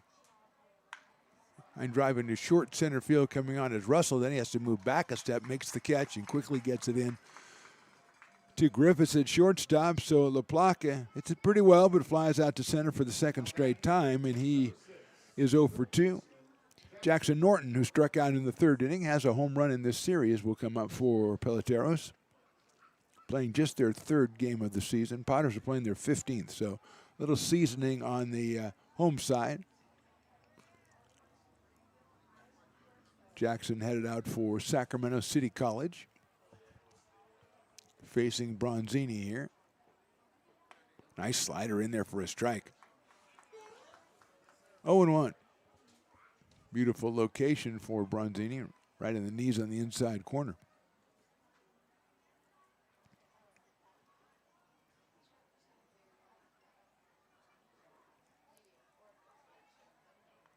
Russell moved over near second base against Norton, who takes another pitch just like the other one, and it's a strike as well.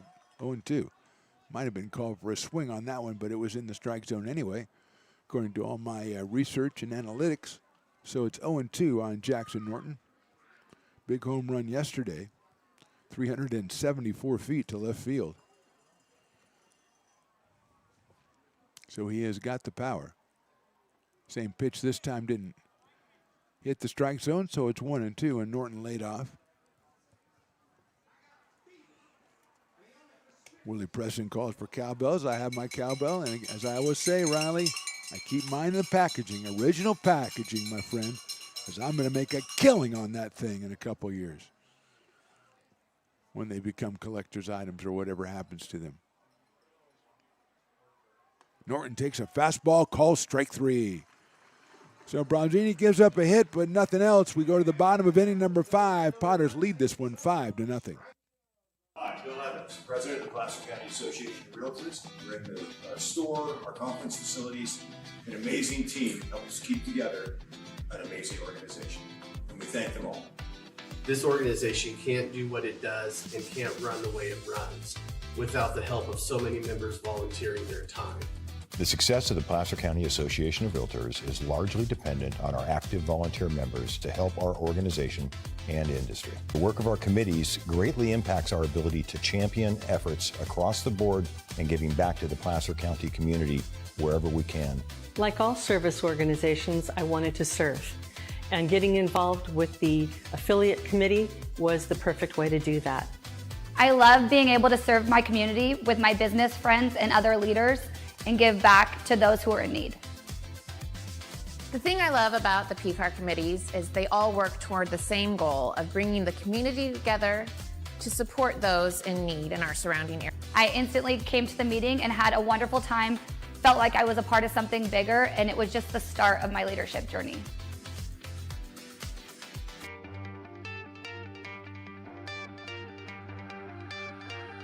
Gooseport Public House. We have sports on 10 big screen TVs, 23 beer taps with classics and crafts, a full bar with creative craft mixed drinks, live music, and most importantly, great fresh food. In downtown Roseville off Vernon Street, only 15 minutes from the ballpark. See ya at Gooseport.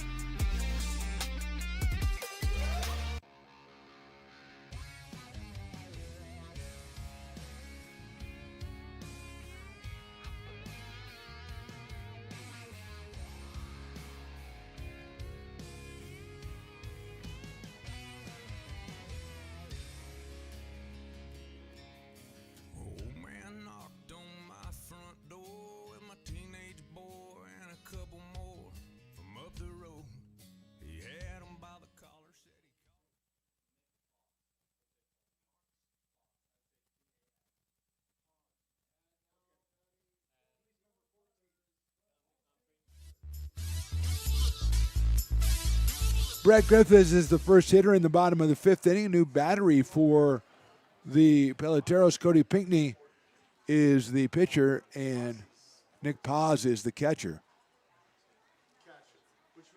Griffiths takes down low for a ball.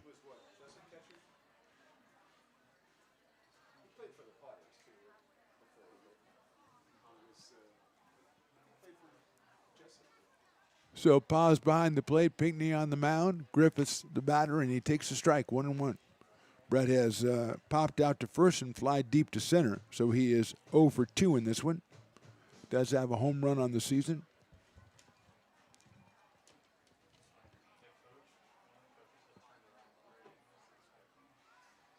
Outside, 2-1.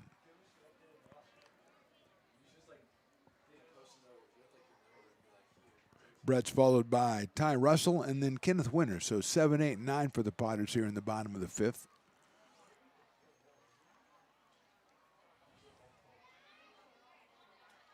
Inside to Brett, 3-1.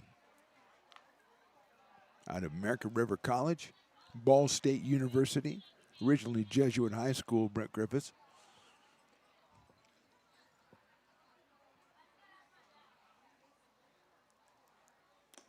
He went around on that one, so it's 3-2.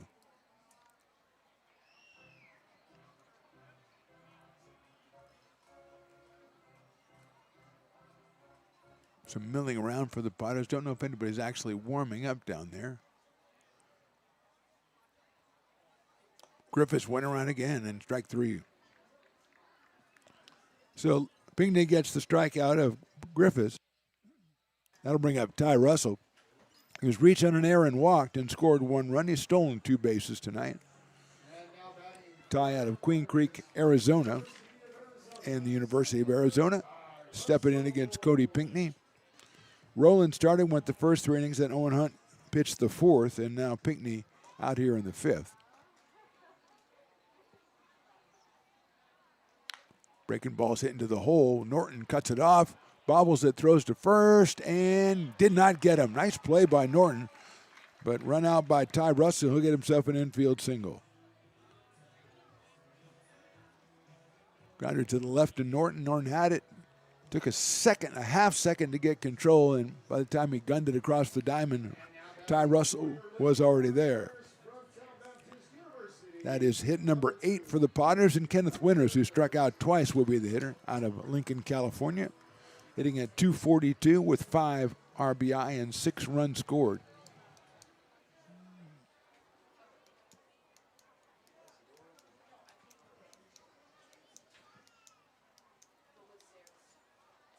That's in the dirt. There goes the runner. The throw to second base is right on time, and the tag is made, and Russell is out. So Nick Paz with a good throw down to second. I don't know if Russell was stealing or if he saw the ball get away and thought he could move up. But either way, it did not work out the way intended by Mr. Russell. And here, that first pitch was a ball to Kenneth Winters. Now 2 outs here in the 5th.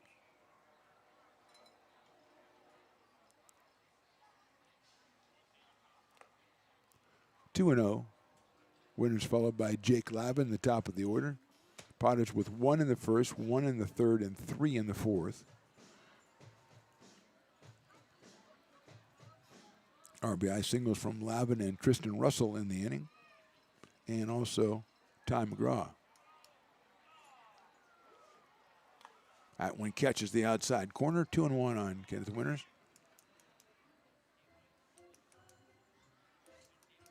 The 2 top RBI guys for the Padres, Russell and McGraw, back-to-back in the order for Eli Garcia, batting second and third, both also with a pair of home runs. Fouled at the plate by Winters, goes back to the screen, 2-2. Almost hit the camera, Riley. Did you see that? Oh, Riley does not like that. Because there could be, as soon as it hits the netting around the camera, there's alterations, it's off a little bit, it's just a nightmare. I'd rather people just didn't foul balls back there. Okay, we're agreed. Winters takes a ball, it's down low. That should make the count 3 balls and 2 strikes, and it does.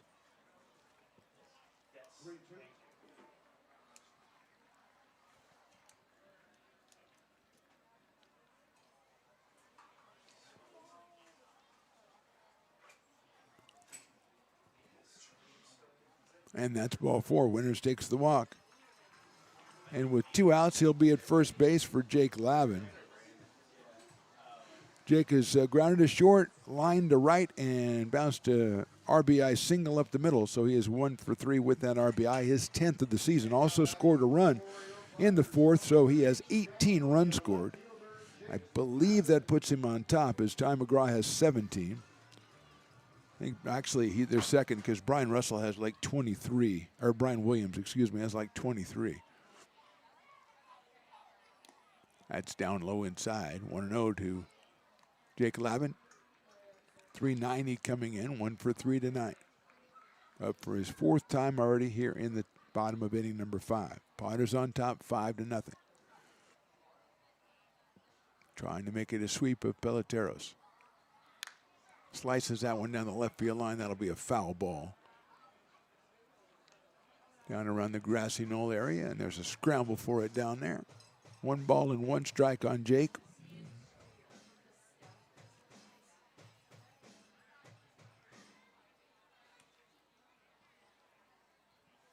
Coming out for a 2 for Tuesday. Tuesday night, 6:35 will be the first pitch as the Padres host Chico Lone Wolves. Lavin lines it right at the second baseman, and he makes a great catch at second base. Now, we had a pinch hitter, so I don't know exactly who that is, so follow the number there. As we had Brady Fern, who batted for Rain Miller. Rain Miller was at second base.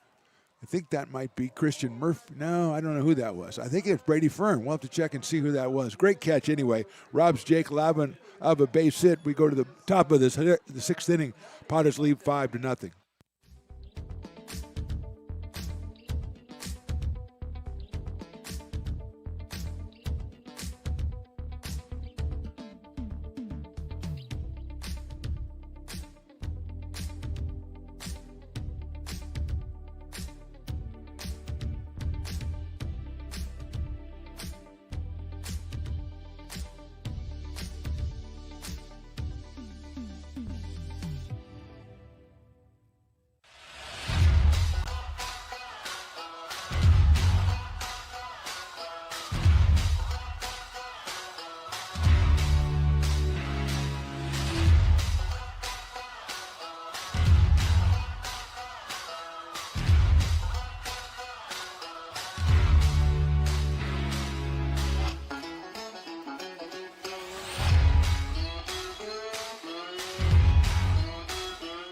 When it comes to your home's maintenance and repairs, Jeffers Resource Group has you covered. Our handyman services offer a comprehensive range of expertise, from minor carpentry to drywall, electrical and flooring for property managers, landlords, and renters alike. We ensure that every job is completed to the highest standards, so you can have peace of mind. Contact us today to discover how Jeffers Resource Group can help keep your home in top shape.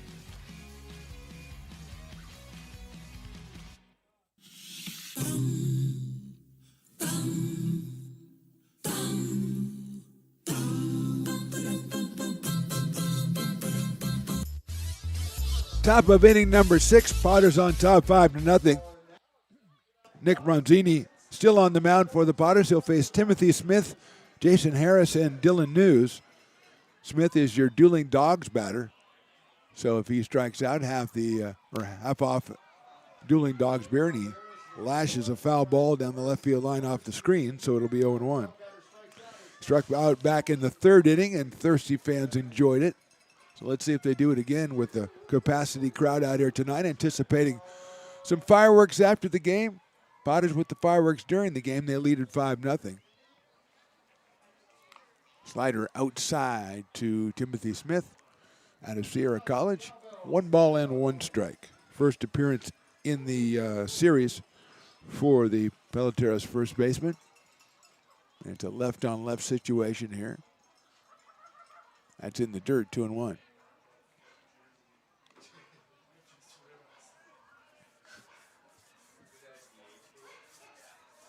A lot of fans walking around, as always. A lot of fans down the left field line on the grassy knoll out there and milling around. Kids zone down the left field line. That's high for a ball, 3-1.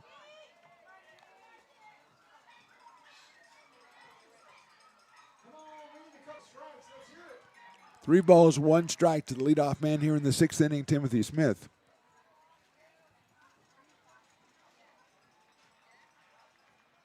And that's ball 4. So Smith goes down to first base. He is the second base runner for Peloteros in the ball game. The other one was Brady Fern with a pinch hit single in the 5th. And that is scheduled to bring up Jason Harris, the left fielder.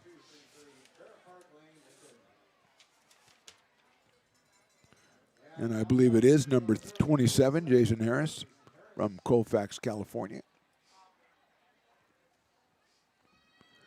He popped out to first base his first time up and takes a high fastball, 1-0.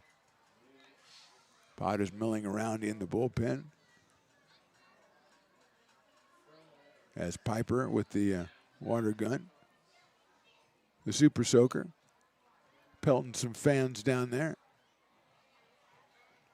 And 2-0.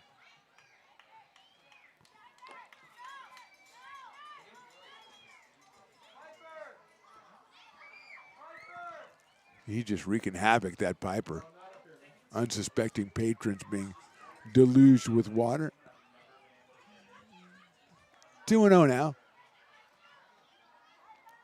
And that went inside and gets away, but going back to first is Smith. Looked like it might have hit Harris, but 3 balls and no strikes.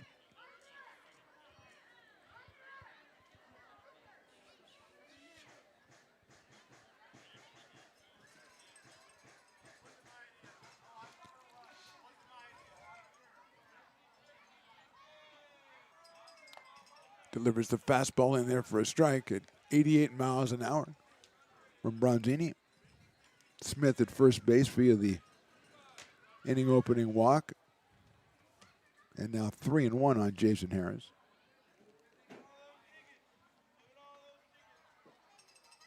Hit sharply down the line. That's a fair ball inside third. All the way down the line. Smith will round second. He'll go to third. The throw will come to second instead. The tag applied, and he just got in there. It's a double for Jason Harris. Nice throw from left field by Jake Lavin. Almost got him at second base. And that's the second hit for Peloteros. They have runners at second and third. Nobody out here in the sixth. And here's Dylan News, who struck out twice.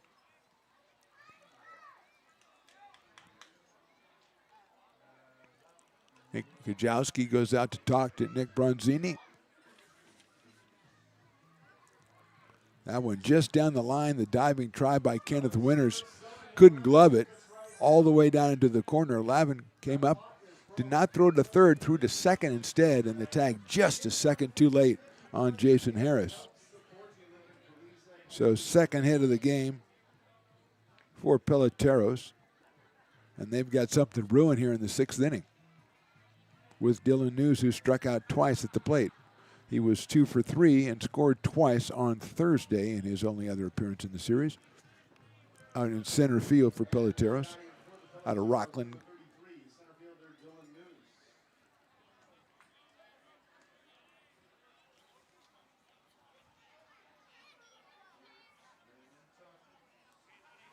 Aiden Diome to follow. High and inside, goes back to the backstop, comes right back to Ryan Villanueva. Runners are holding, and smartly so, down 5-0. You don't want to get tossed out at the plate when the ball bounces right back to the catcher, which is exactly what it did.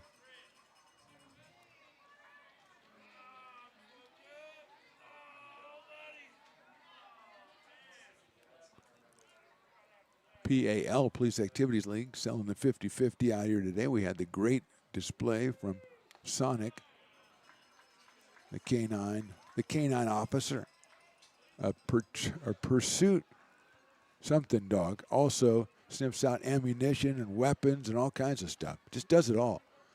Pursuit apprehension, is that what he called it? Something like that. Something like that. Check swing did not go. It's outside. 2-1. Oh, patrol apprehension dog, maybe. Something like that. And also sniffed out the ammunition and the drugs. You know, I know you were a little bit nervous there when he said that. Officer Hoffman throwing that down. News hits a ground ball in between first and second into right field. A base hit, 1-run scores. Here comes the second run. The throw's a little offline. It's a 2-run single for Dylan News, and all of a sudden it's a 5-2 lead for the Potters. News picks up a pair of runs batted in as Smith and Harris both score. And all of a sudden, we've got a tight ball game here in the sixth inning at 5-2, and here's Aiden Diome, the shortstop out of West Park High, and we're going to have, looks like Eli's going to go out to the mound to Bronzini, and we may get ourselves a pitching change here for the Potters. I don't want to go too early, Riley, because that's what I did last time, and it wasn't a pitching change, but we're going to get one now. So we'll step away. We're in the top of the sixth inning. Potters 5, Peloteros 2.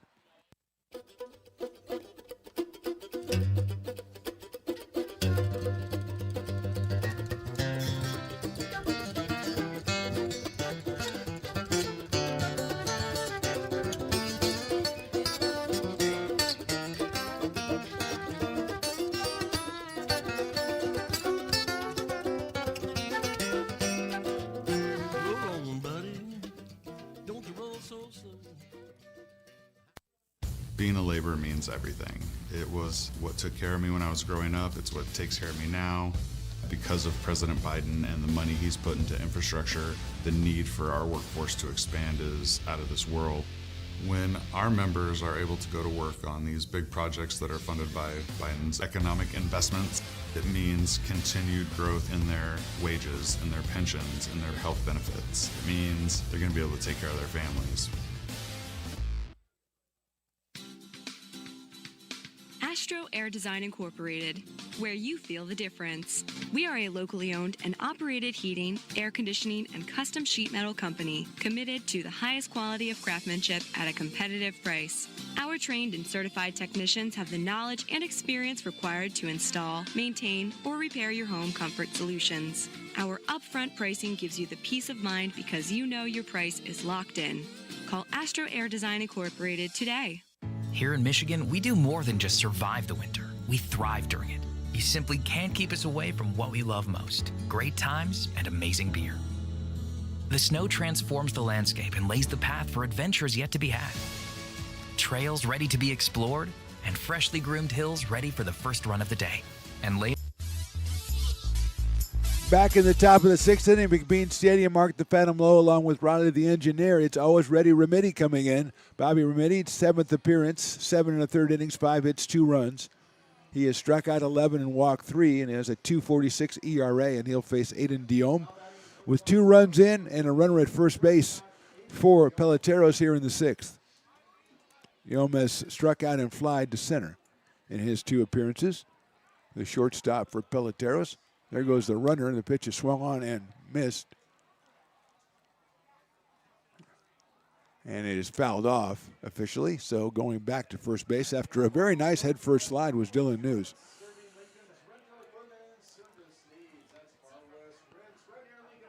So Bobby Remedi out of Folsom, California.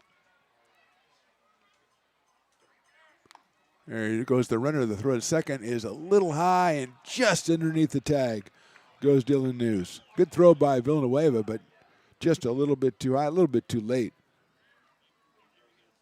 And News is at second base, and the pitch was called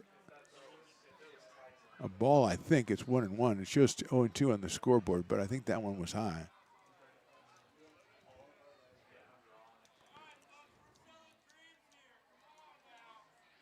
That's lifted out into left center field, giving chase. The left fielder diving try. Did he make the catch? That was Jake Lavin, and he made the catch. Beautiful play by Jake Lavin, coming in quickly in left field on a ball that was dying quickly. And Lavin makes a sparkling catch for the first out here in the 6th inning.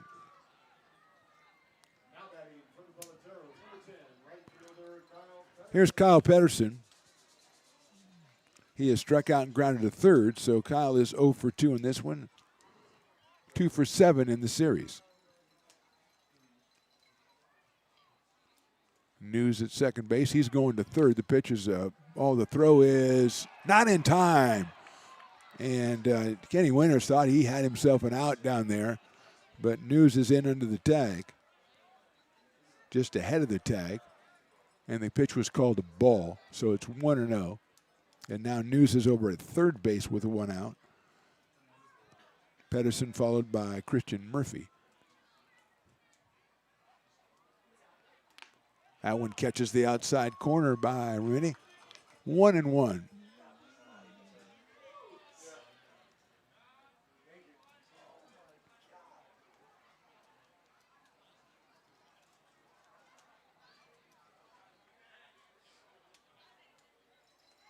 Same place, same result. 1-2.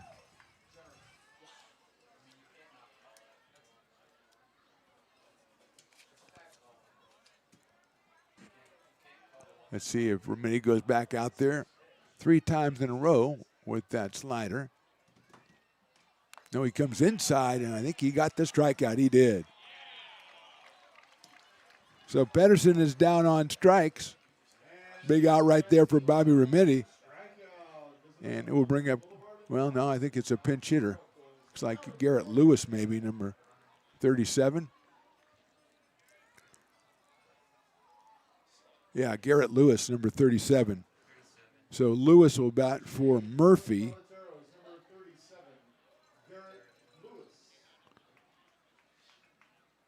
So Murphy was 0 for 2 while he was in there. Now Garrett Lewis out of Lewis and Clark College. Again, I don't think it's the same Lewis, but it would be cool if it was.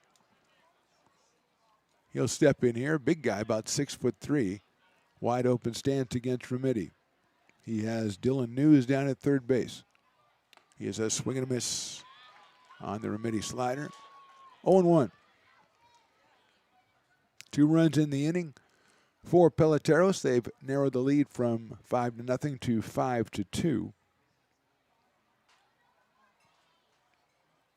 That was a nice block right there by Villanueva on a pitch that was outside and low. 1-1.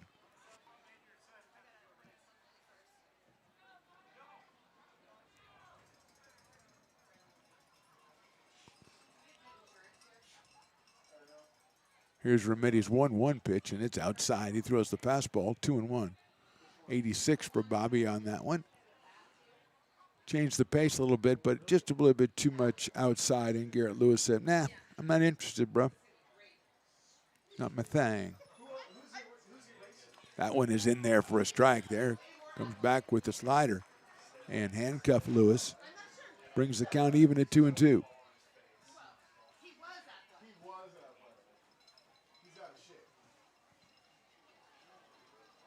News coming down the line at third. Swing and a miss. He got him fishing. So Remedi comes in and does the job, but 2 runs for Peloteros in the inning. We go to the bottom of inning number 6. Potter's still on top, 5-2.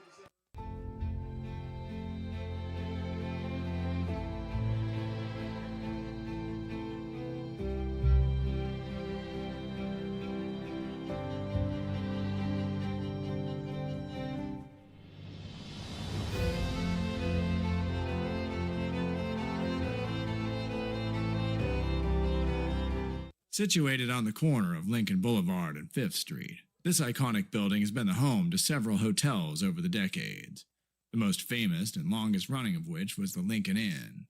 Having undergone several renovations and architectural changes, this building is the current home of Old Town Pizza, which boasts not 1 but 2 floors for your dining enjoyment, including open-air seating on the roof. Stop in for a slice today. Or stop by the Lincoln Museum to see the 300-pound cash register that used to adorn the front desk of the Lincoln Inn. For more great history, visit the Lincoln Area Archives Museum and, by appointment only, take their free walking tour of historic downtown Lincoln. I'm Bill Spear, North Valley president of 5 Star Bank. In a time when business can feel so uncertain, we're here for you every step of the way. I know they have a lot of bells and whistles within their bank, but just the relationship piece here locally on the business side is huge for us. 5 Star treats us like we're number 1. They're right there with suggestions, with help. So I have to bank with people that have our mission in mind. We're 5 Star Bank. How can we help you?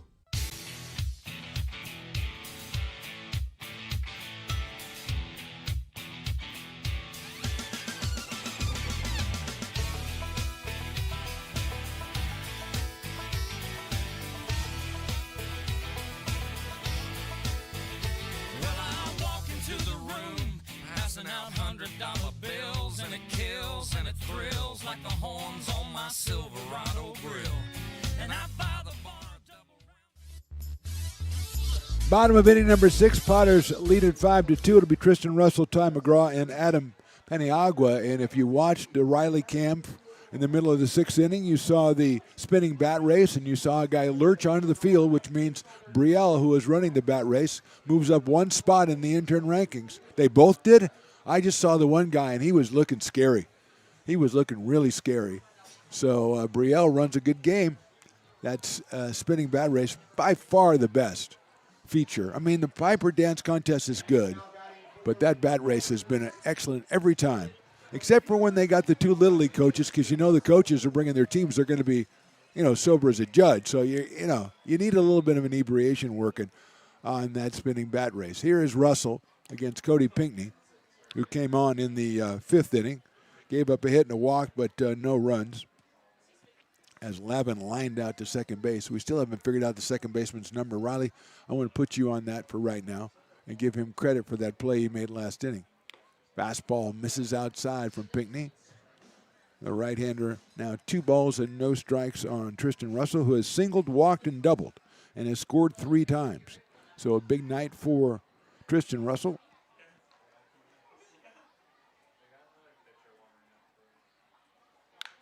Check swing, and it's Boucher over the mound. Diome comes around. He's got it, throws on the run. He gets Russell by a step at first base. That's a big league play by Aiden Diome at shortstop, and Russell is retired for the first out in the 6th, and Ty McGraw comes to the plate. Ty grounded to second, walked, and an RBI infield single. That was in the 4th, pushing his season total. So it is Brady Fern playing second base. We gave him credit for the catch, and we give it to him again.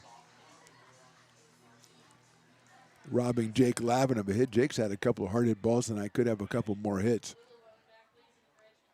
McGraw takes a fastball, and he takes a strike 0-1.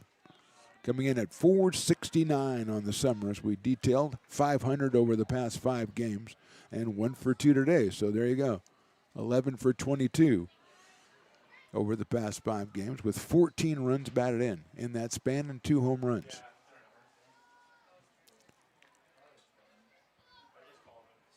Pinckney delivers outside, so it's 1 ball and 1 strike on Ty McGraw, with Adam Peniagua, who is tonight's DH for the Potters in the on-deck circle. Potters with activity in their bullpen. Everybody has activity in the bullpen, both sides, as we move into the later innings here on a fireworks Saturday night at McBean Stadium. Ty lifts it foul down the left field line. That'll go out of play behind Sabores de Mexico, specializing in the Burrito Bowl, which is not important or pertinent to the foul ball, but I thought I'd just throw it in there. Peter Jensen, the right-hander, warming up for the Lincoln Potters, or Pottereros, as I call them, for the Peloteros series. I don't think that'll catch on at all. 1-2 pitch. Misses outside and high, 2-2.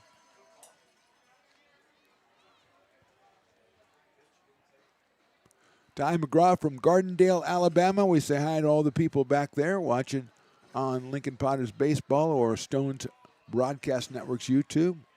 Like it, subscribe to it, see all the Potters games. We're getting near the halfway point of the season. McGraw pops it up. Center field, left center field now is News. Goes all the way over and makes the catch. So 2 outs here in the 6th inning, and Adam Peniagua will be the hitter. He is an RBI single, hit into a fielder's choice, and popped out to third base. So Adam is 1 for 3, and he picked up his 5th run batted into the weekend. He still has that grand slam home run to think about, 370 feet back on the 12th, the first game of the series. And with the post-it note that I get from the TrackMan guys, 370 and 103 miles an hour, I've got his signature right on there too. Zach O'Neill, right-hander, who I think we saw yesterday, is loosening up for Peloteros. Adam takes inside, back to the screen, 1-1. Nick Paz behind the plate for Peloteros. We said Brady Fern at second, Diome at short, Norton over at third.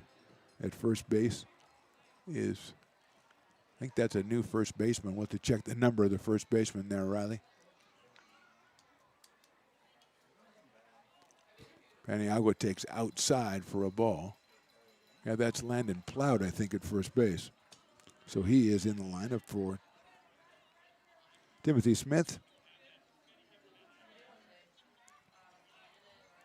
2 balls and 1 strike.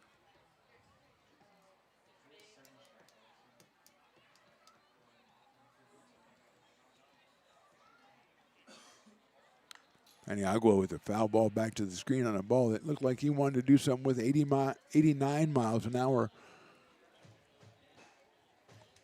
on the outside half of the plate, and it's 2 balls and 2 strikes.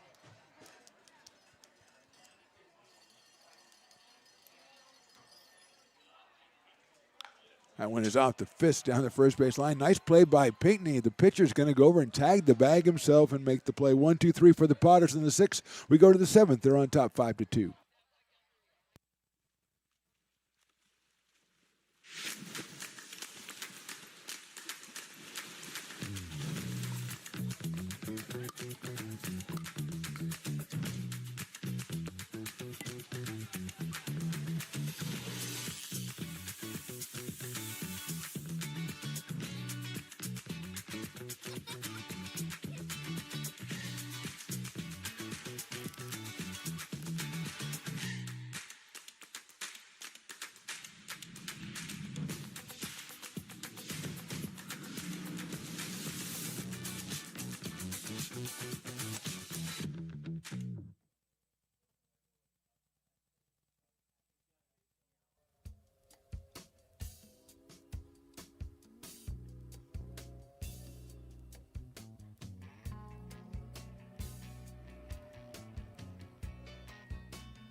This job is the Esplanade Turkey Creek phases 4 and 5.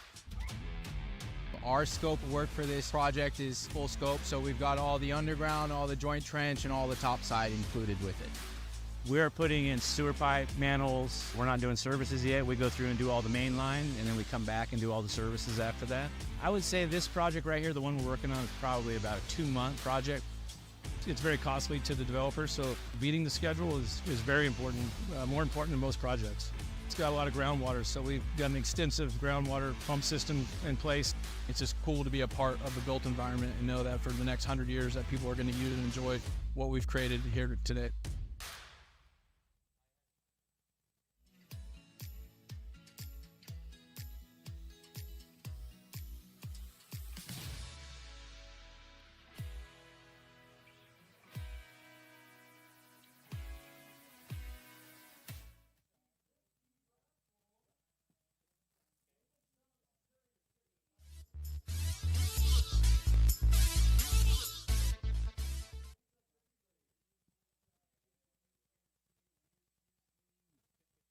Together. Oh, sorry, I was singing Come Together, which I don't know why Willie's playing it, but I'm sure glad he did. Is this Jensen's walk-up song? Peter Jensen's the new pitcher. If he's got Come Together as a walk-up song, he's my new favorite player. I'll just say that. And not the cover by Aerosmith, the original, okay? Anyway, Brady Fern is the hitter. Peter Jensen is the pitcher. His 5th appearance. He's 3 2/3 innings, 4 hits and a run, 7 strikeouts and a walk, and a 2.46 ERA. He is the 5th Padres pitcher tonight, and he will be facing Brady Fern, who is 1 for 1 and has made a great catch at second base. So a pretty good night for Brady out of Citrus Heights. And that is a ball, 1-0. He's followed is Brady by, well, actually, I don't know. I think that would be Nick Paz would be on deck in the La Placa spot, and then Jackson Norton. That one misses, 2-0.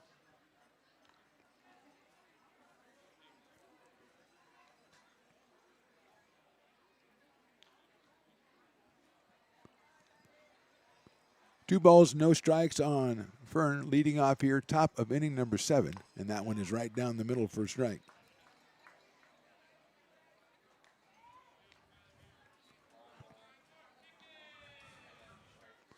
Brady Fern from Citrus Heights, California.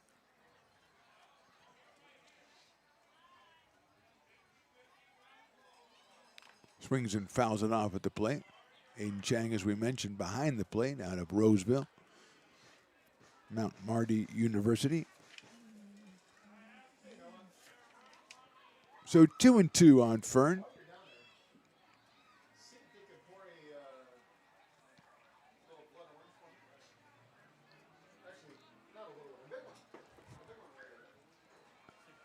Two pitch, swing and a miss. He got Fern on strikes. That is the 12th strikeout for Potter's pitchers here in 6 1/3 inning, and it'll be Nick Paz at the plate. Came on for La Placa back in the 6th inning defensively. This is his first at bat. La Placa was 0 for 2 with 2 fly balls to center field in his time in the lineup, the UOP product, and here is Nick Paz.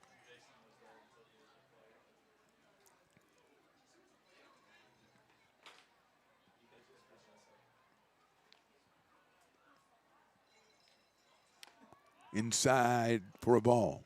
Got it, come back over the corner, did not do so. It's a little bit low as well. 1 ball and no strikes on Nick Paz.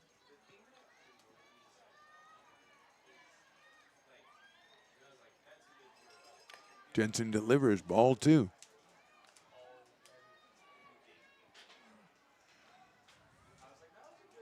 Potter's off tomorrow and Monday, and back here against the Chico Lone Wolves. That's a 6:35 first pitch. Coming out for a 2 for Tuesday, and probably some other stuff as well, but they don't entrust me with that information.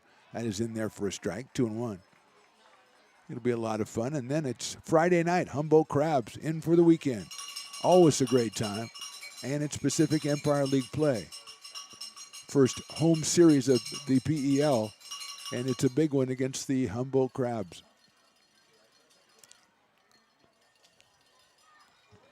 Friday night, 7:05. Saturday night, 7:05.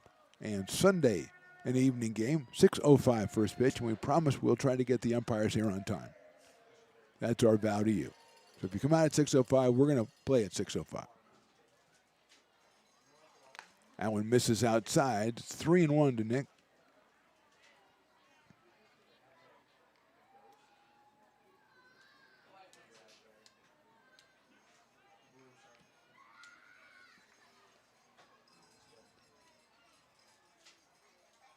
Swing and a miss. Jensen pulls the count full at 3 balls and 2 strikes with 1 out here in the 7th inning. Panos scored a run in the first. They scored a run in the third. They scored 3 runs in the fourth. Peloteros came back with 2 runs in the 6th on a Dylan News 2-run single. And that's where we stand here with 1 out in the 7th. It is inside, ball 4. Aiden Chang thought we had a strikeout, but the umpire didn't agree, and it's his opinion that really counts. So Paz goes down to first, and Jackson Norton is the hitter. Third baseman out of Sac City has struck out twice in this one, has a home run in the series, and is 1 for 8. So he's got the power to bring the Peloteros even closer.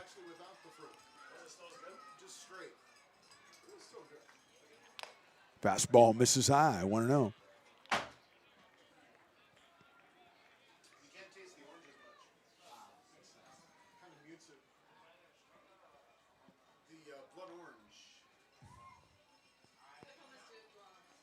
Fouled off by Jackson Norton. Willie Preston up here. You know, it gets later in the game, and Willie's already done a lot of work, so he likes to relax with a refreshing beverage. What is this called now? This is the Dueling Dogs Cider. Dueling Dog Cider? Because it's Cider Saturday, right? It's a blood orange cider. Okay, with a little bit of fruit in it, because he likes the fruit. How about pineapple? There goes the runner, swung on and missed. The bat goes flying, and the throw gets into second base too late. Stolen base for Nick Paz, and the bat went over, and it's a good thing we have a net. That's all I'm going to say. We're going to get a little chat with the umpire here. Oh, so that's a strikeout on Norton. I didn't know that was strike 3. I was busy with the Willie's blood orange.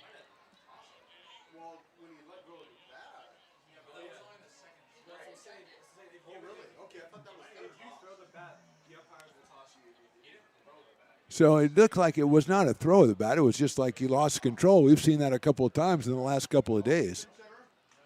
It's Landon Ploud just taking over for first base. He took over for first base last inning. It'll be Landon Ploud, his first at bat. The Lincoln High product, coming off a great season at Lincoln High for the Fighting Zebras, and he'll face Peter Jensen here with 2 outs now.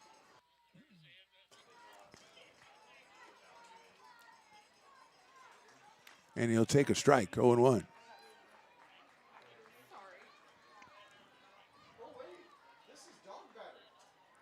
So Landon Ploud has taken over for the dog batter. That's right, Timothy Smith. It's the 7th inning, so he is, in fact, the dog batter. He lifts it foul, and it's 0-2 on Landon Ploud. The machinations has forced the dog batter to be the Lincoln product. And that would be a last gasp, 7th inning, dueling dogs batter. Kind of appropriate. Oh, wait a minute, it's fireworks night, so you can keep drinking. We can come up again, Willie. Jensen checks the runner at first. There goes the runner at first. The throw is going to be too late, I think. Yes, it is.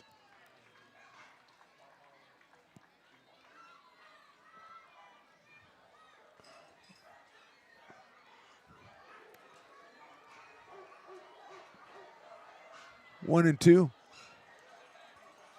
And the dogs have really responded to this at bat. I don't know. Maybe it was having Sonic out here today kind of like inspiring the dogs to do better. It's lifted foul down the left field line. But, man, that was a cacophony of dog sounds. Brought in dogs from around the neighborhood, I think, to beef up the sound. Poor Landon is having to concentrate here in his own hometown, and they got dogs barking at him. Crazy stuff going on. There goes the runner. The pitch is outside. And Paz ends up at third base with another stolen base. And now it's 2-2 on Landon Plaut. Voldemort, for the second night in a row, I think, scored the burrito from Sabores to Mexico. All right, very good. I mean, if he's going back 2 nights in a row, it's got to be good, ladies and gentlemen. He's Voldemort. I guess that's not really a good endorsement. The guy doesn't have a nose, but he has a mouth, okay? And he gets hungry. Evil gets hungry, too. Put that in the book. 2-2 pitch. Outside corner. Nope, outside. 3-2. I like the thought of Voldemort just sitting around, casts a couple of spells, gets a burrito, just sitting around. 3 balls, 2 strikes. The dogs are going nuts. Check swing. Did he go? Yes, he did. Strike 3. And everybody, the thirsty fellas, are going to get over there, and ladies and gals, go over there to the Brick and Barrel backyard and enjoy themselves. 3 strikeouts in the inning for Jensen. We go to the bottom of the 7th. Potters fans, they're stretching with a 3-run lead. If you're in need of a seasoned DUI attorney, contact the law office of Samuel D. Burns, Incorporated. We are familiar with the laws surrounding your case, and we will work diligently to minimize the negative impact following a DUI charge. With a proven track record, Sam Burns works on your behalf to provide a positive outcome. He's been able to save his clients' driver's licenses and negotiate more favorable terms. Visit our website.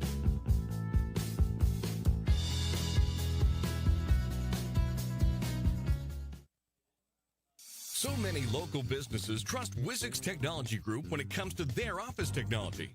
Wizix is a full-service, locally owned company with exceptional service, supplies, and support, which guarantees quick delivery and response times. Copiers, printers, scanners, business phone systems, EV charging, document management, and more. Join the ever-growing list of local businesses and win with Wizix, the largest independent provider in the Valley. Wizix, office technology made easy. Lincoln provides all the charm of a small town, yet still provides access to excellent local medical care. At Lincoln Urgent Care, you can find expert services and a compassionate staff available 7 days a week. Our friendly front desk staff will welcome you when you come into our brand new facility. Your wait time will be minimal at our walk-in clinic, unlike the emergency room. From broken bones and lacerations to allergies, flu shots, and illnesses, we treat a variety of urgent medical conditions. What sets us apart is not just our central location in Lincoln, but the convenience of our extended hours, including weekends. We've become Lincoln's first choice for urgent care because we treat patients of all ages for a variety of conditions and take most insurances. We're proud to be an approved provider for veterans and welcome in our military patients. From our family to yours, we're here when you need us.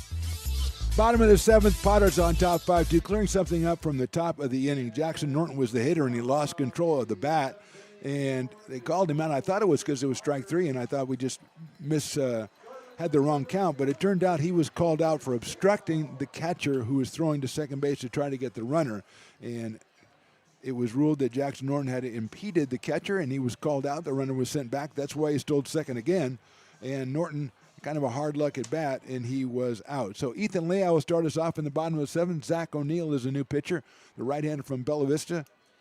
The 4th pitcher, Roland, started, then Owen Hunt. Cody Pinkney and now Zach O'Neill, working with Nick Paz, who's going to go out and talk a little bit with him about, okay, so what pitches you have? Okay, you want to use number 1 for fastball because that's never been done. Okay, signals number 2, breaking ball, excellent. So they're getting on the same page, Raleigh. That's what's called teamwork and communication. Ethan Leal has walked once. He has got 2 base hits on the evening, and he chops that one foul. O'Neill out of Bella Vista pitched, was it last night or the night before? It was the night before. He worked a scoreless 8th inning and struck out 2 and walked 1.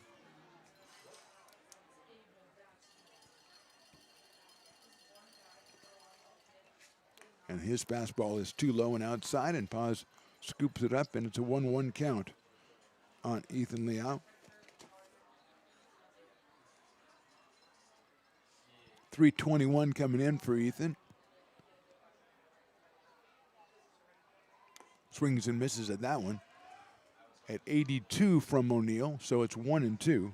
Leal's followed by Aiden Chang, who came on for Villanueva in the top of the 7th, and then Brett Griffiths.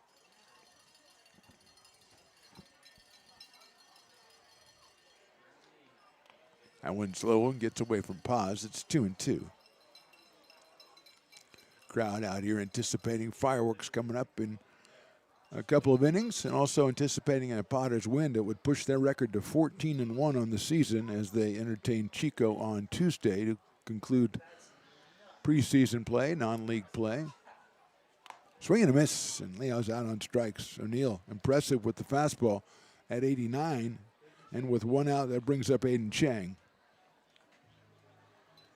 Villanueva was 0 for 2 while he was in there, was hit by a pitch, and now Aiden Chang. And Chang's been hitting the ball pretty well. He does have a home run. He got on the 12th.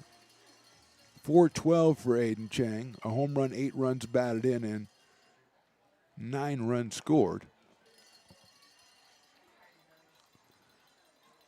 So he's been swinging a hot bat for the Potters. 7 for 17.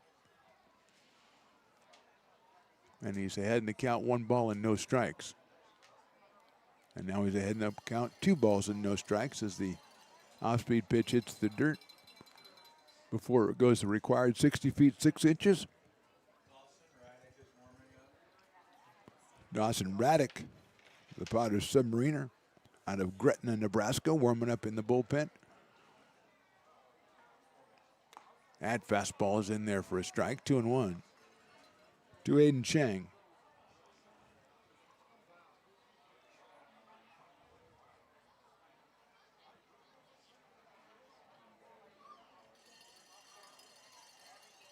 That one's fouled off, so quickly 2-0 becomes 2-2 to the Potters catcher out of Roseville, California, Mount Marty University. The Lancers of Mount Marty University.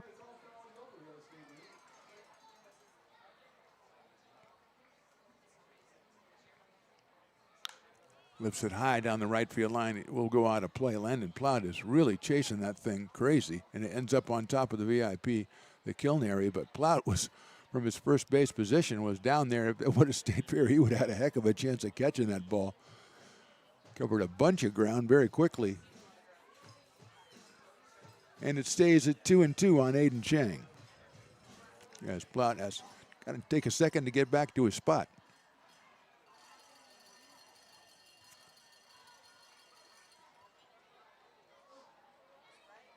That's in the dirt, 3-2.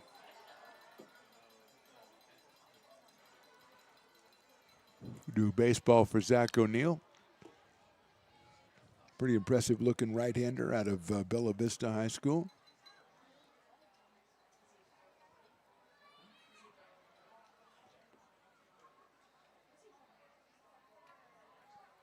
Ground ball up the middle, knocked down by O'Neill. He'll go to first. Does he get him? Yes, he does, by half a step at first base. So O'Neill stuck with it, made a fine play, and retired Chang for the second out here in the 7th. And Brett Griffiths is the next hitter. He has popped out to first. He had fly deep to center and struck out. So Brett is 0 for 3 tonight, looking for his first hit of the evening with 2 outs here in the 7th inning.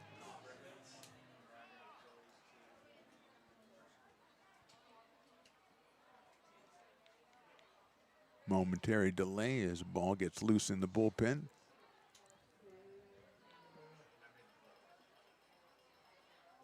Brett takes on the outside corner for a strike. 0-1.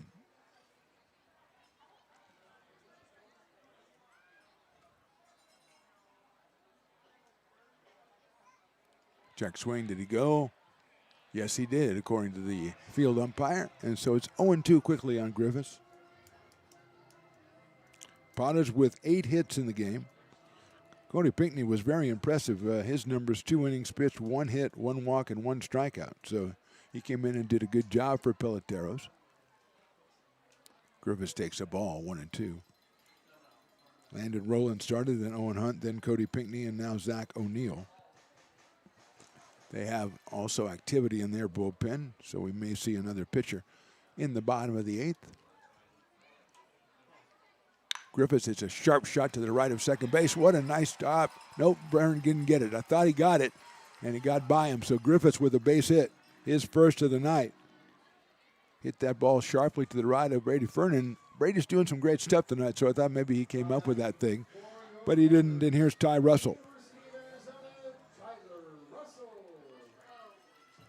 Ty Russell's reached in an air, and he's walked and he's singled. He has scored a run. He has stolen a base. And he's stolen 2 bases. Let's put it down that way. Potters have stolen some bases, and they've been thrown out a couple times tonight. Russell takes a strike. 87 from Zach O'Neill.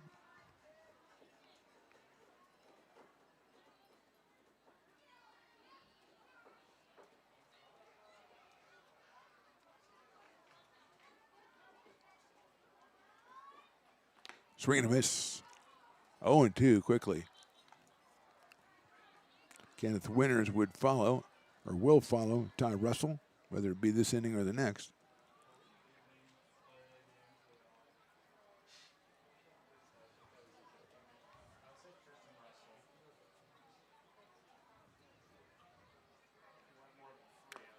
And that's strike 3. So another good inning for Zach O'Neill. He strikes out 2. We go to the 8th. Potters 5, Peloteros 2.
American River College is a top-tier community college sports program that provides student athletes with the opportunity to thrive both athletically and academically. ARC Athletics is currently ranked 5th in the state and 2nd in Northern California. With over 19 sports programs, our athletes compete with the region's best athletes. Our diverse and dedicated coaching staff helps athletes develop the skills necessary to compete at the next level. Start your community college athletics journey with us. American River College, Sacramento's best athletic program. Go Beavers.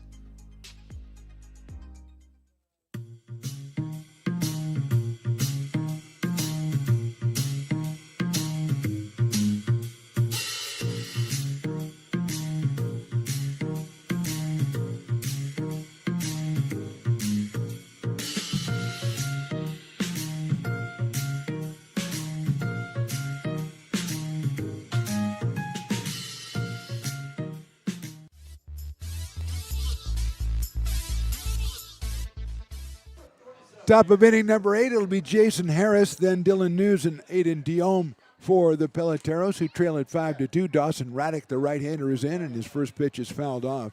Dawson making his 7th appearance, 8 2/3 innings, 9 hits, 1 earned run. He has struck out 9 and walked 6, and he has an ERA of 1.04. He does have a save on the season. Hit sharply to the left of second base. Running it down is Russell, and it kind of back-footed him, and it's a base hit. So Harris put a little bit of English on that one. Russell ran it down, and it came back and bounced the other way on him. And Harris is on to open the top of the 8th, and here's Dylan News, who struck out twice and then delivered a 2-run single for the Peloteros' only run in this game. Dylan now 3 for 6 in the series. He has 2 RBIs. He has 2 runs scored. Left-hand hitting center fielder against Raddick. Shows bunt. Bunts it down the third base line. They're going to let it roll foul, and they pick it up. Actually, Aiden Chang just kicks it. I like that. Good work. Once it goes foul, just get rid of it.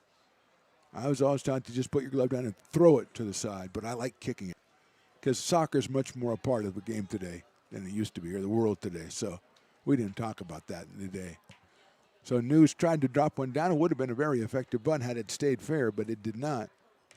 So it is 0-1 on Dylan.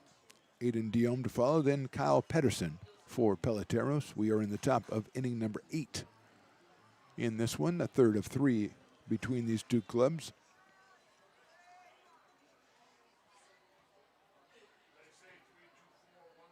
That one is in there for a strike. First night was not that competitive. Last night was very competitive. A 10-9 come from behind win for the Potters. Tonight more of the same, and it's 5-2. And News now with an 0-2 count from Dawson Raddick.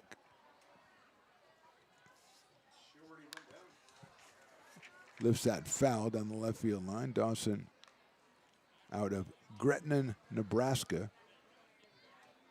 6 foot 185.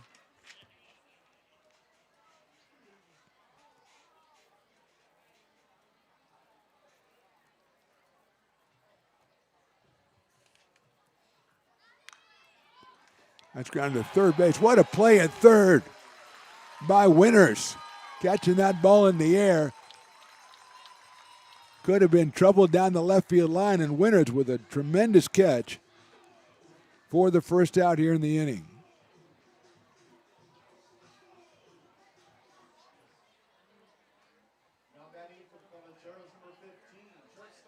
That brings up Aiden Diome.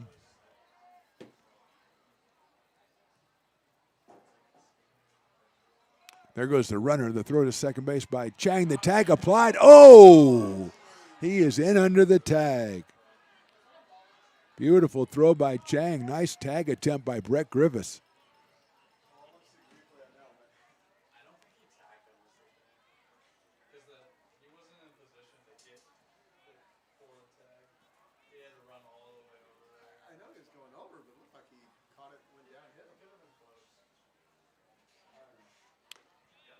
That is a called strike.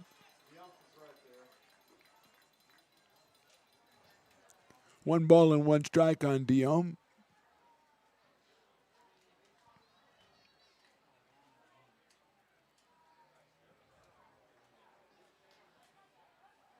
Swing and a miss. 1-2. Kind of handcuffed him on that one. Gretna, Nebraska, according to my sources, 5,000 people. That's all. And Dawson was one of them. Pretty cool.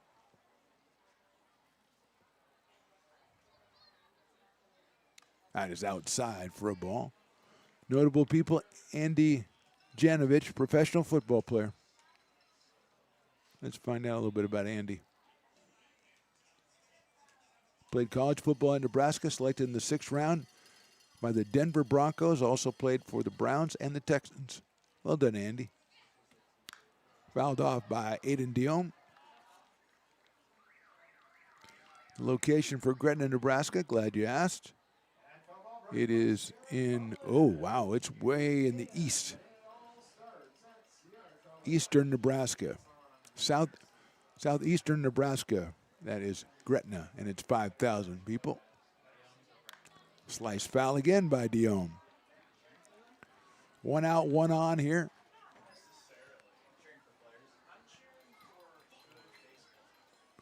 Kyle Pedersen in the on-deck circle. 5-2 Potters.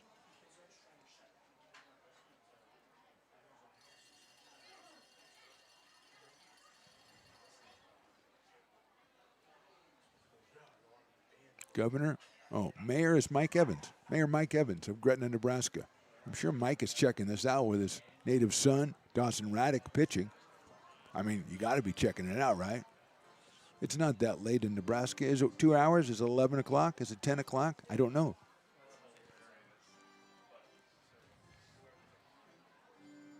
It's a suburban bedroom community for Omaha. Okay. Estimated population, about 9,000. So they've been jumping up a lot.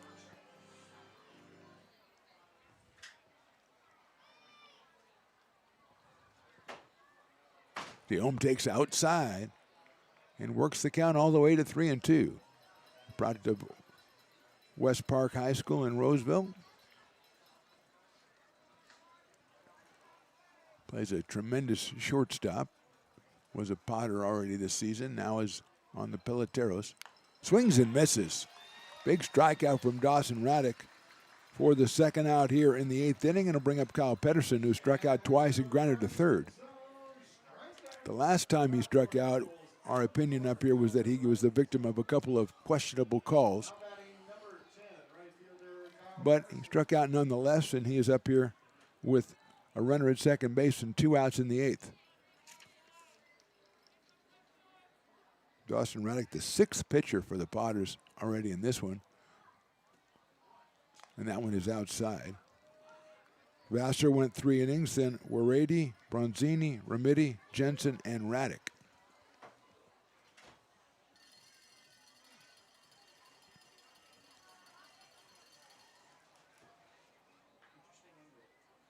Swing and a miss. Nice pitch by Dawson Raddick.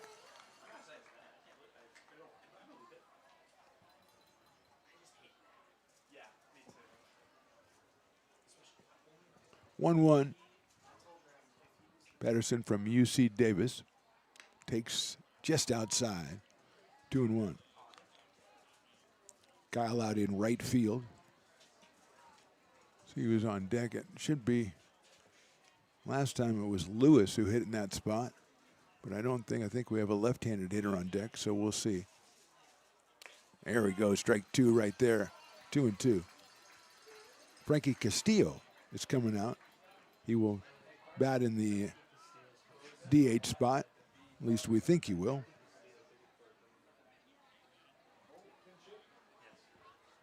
Good job, Riley. Swing and a miss. He got him on strike. 2 big strikeouts for Raddick. Strands Harris at second base. We go to the bottom of the 8th inning. Potter's still on top, 5-2. Hi, Bill Evans, president of the Placer County Association of Realtors. We're in the store, our conference facilities, an amazing team help us keep together an amazing organization. And we thank them all. This organization can't do what it does and can't run the way it runs without the help of so many members volunteering their time. The success of the Placer County Association of Realtors is largely dependent on our active volunteer members to help our organization and industry. The work of our committees greatly impacts our ability to champion efforts across the board and giving back to the Placer County community wherever we can. Like all service organizations, I wanted to serve. And getting involved with the affiliate committee was the perfect way to do that. I love being able to serve my community with my business friends and other leaders and give back to those who are in need. The thing I love about the PCAR committees is they all work toward the same goal of bringing the community together to support those in need in our surrounding area. I instantly came to the meeting and had a wonderful time, felt like I was a part of something bigger, and it was just the start of my leadership journey.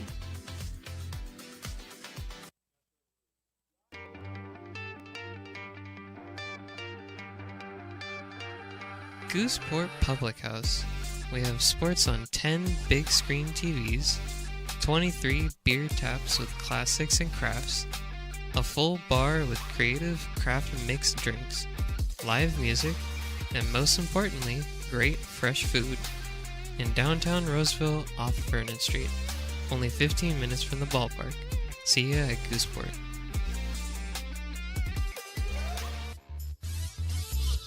Welcome back. Bottom of inning number 8, McBean Stadium, Lincoln, California. Mark the Phantom Low, Riley the engineer, Willie Preston, Carson the intern coordinator, Luke Stoutwalker, Voldemort, and Sydney. Where is she? If I'm going to introduce her, she has to be here.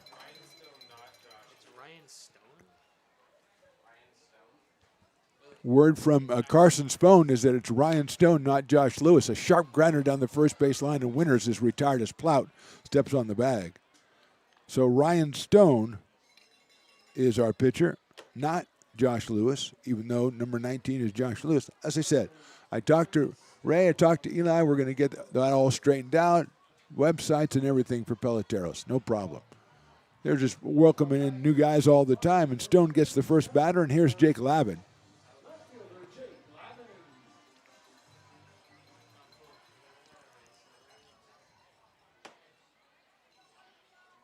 Lavin chose bunt. The pitch is in there for a strike.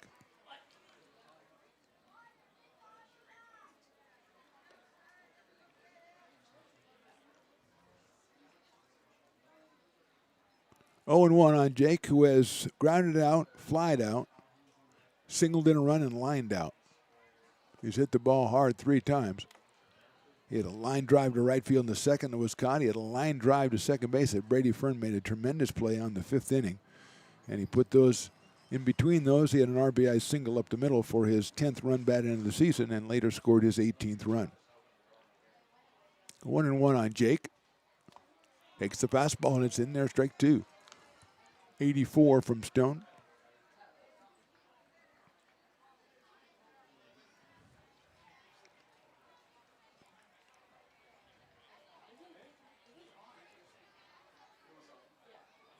One-two pitch on the way. Lyman swings and misses. So 2 outs here in the 8th inning. And Tristan Russell is the next hitter. Russell is singled, walked, doubled, and grounded out. He has scored 3 times. He has stolen 2 bases. He has an RBI.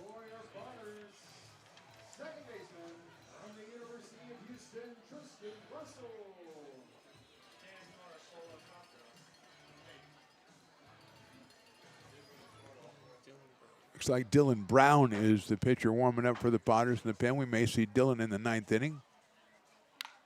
Right back up the middle, scooped up by Dion behind second over to first for the out. So a good inning for Ryan Stone. 1, 2, 3 in the 8th. We'll go to the 9th. Potters on top, 5-2.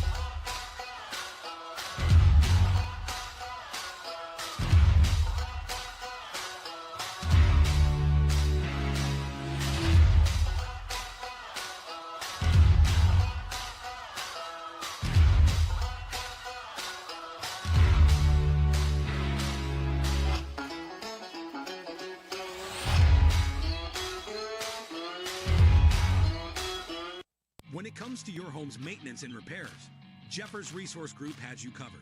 Our handyman services offer a comprehensive range of expertise, from minor carpentry to drywall, electrical and flooring for property managers, landlords, and renters alike. We ensure that every job is completed to the highest standards, so you can have peace of mind. Contact us today to discover how Jeffers Resource Group can help keep your home in top shape.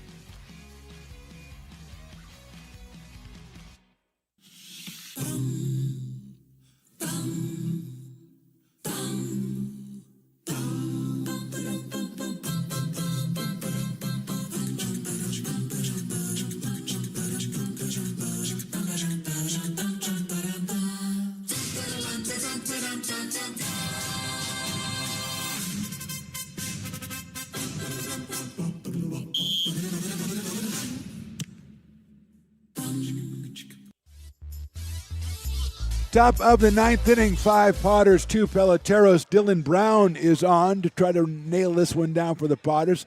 It'll be Dylan's second appearance, 1 inning, no hits, 1 walk, no runs. Frankie Castillo is the hitter. He is batting in the DH spot. It started out as Christian Murphy, then it was Garrett Lewis, and now it is Frankie Castillo.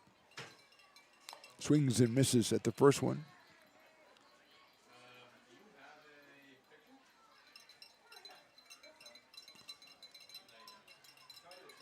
Four hits on the night for the Peloteros.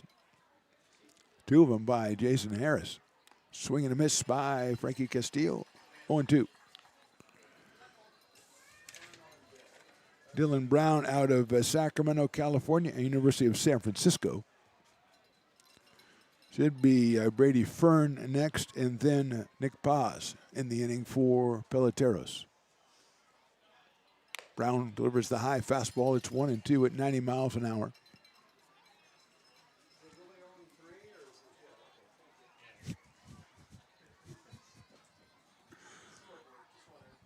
One ball and 2 strikes.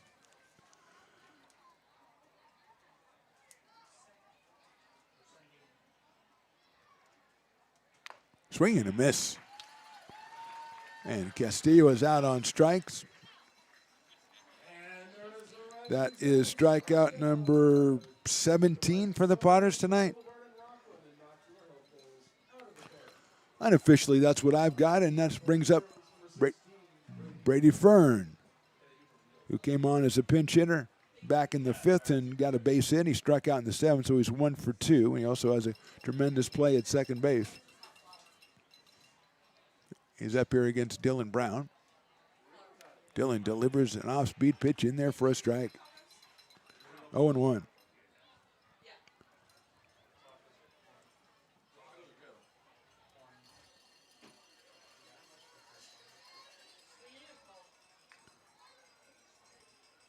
Swing and a miss, another off-speed pitch. Had him off balance right there.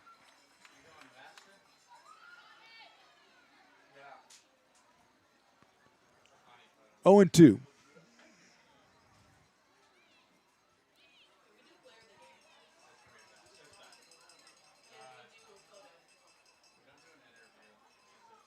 Here's the 0-2 coming up from Dylan Brown. The slider missed outside. Thought he was going to go upstairs with the fastball like he did to Castillo. But he tries to hit the outside corner. It's 1-2. Potters trying to go 14-1 on the season. We'll be back Tuesday against Chico. Fastball is in there, call strike 3.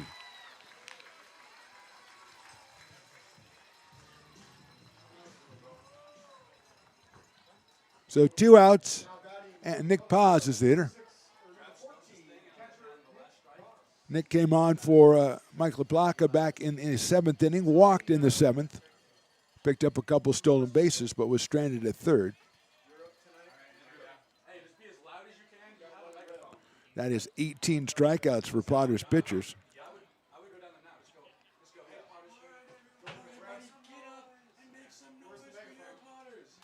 Dylan Brown delivers ball 1, 1-0.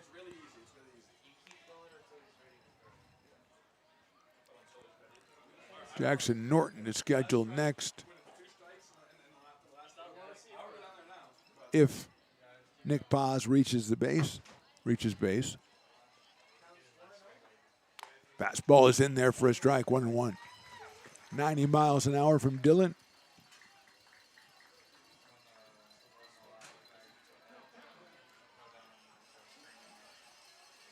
No post game for us tonight since we have fireworks. We'll be announcing a player of the game, no interview. And wrapping it up and previewing the week ahead for the Potters as they hopefully improve to 14-1 on the season with a hard-fought win tonight over the Peloteros. But that's not in the books yet. Sharply hit but foul down the left field line, and so it's 1-2. And where is that LSG? Where's the LSG? Where's the LSG? Oh, here he comes. No, what the heck is? Oh no, it's Voldemort. What in the world's wrong with that guy? He is nuts. He is the personification of evil. But he's doing a good job. He's dancing, he's skipping, he's bouncing. He's really annoying. I love it. Swing and a miss, that's it. And Voldemort does it again. The last strike guy is rebranded as the voice of evil. 3 strikeouts in the inning for Dylan Brown. That's it for the Peloteros. Potters win this one 5-2 to go to 14-1 on the season. They will be off until Tuesday. Chico comes in for a non-league contest at 6:35. Then on the road to Solano, the Mudcats hosting them on Wednesday for the first game in the PEL. Back home on Friday for a 3-game series with the Humboldt Crabs. Our player of the game tonight, Eric Vassar, the winning pitcher. 3 innings pitched. He struck out 7 of the 9 batters he faced, and no one reached base. Eric improves to 3-0 and goes to no runs allowed in the season, 16 innings, 22 strikeouts, and just 4 walks. So Eric Vassar is our player of the game, our Raising Cane's player of the game. Congratulations to Eric. Congratulations to the Potters for a tremendous effort, and they win this one. Final score 5-2. For Mark the Phantom Lowe, Riley the Engineer, Willie Preston, Voldemort, Carson, Sydney, Luke Statwalker, everybody, thanks for watching. We'll see you next time.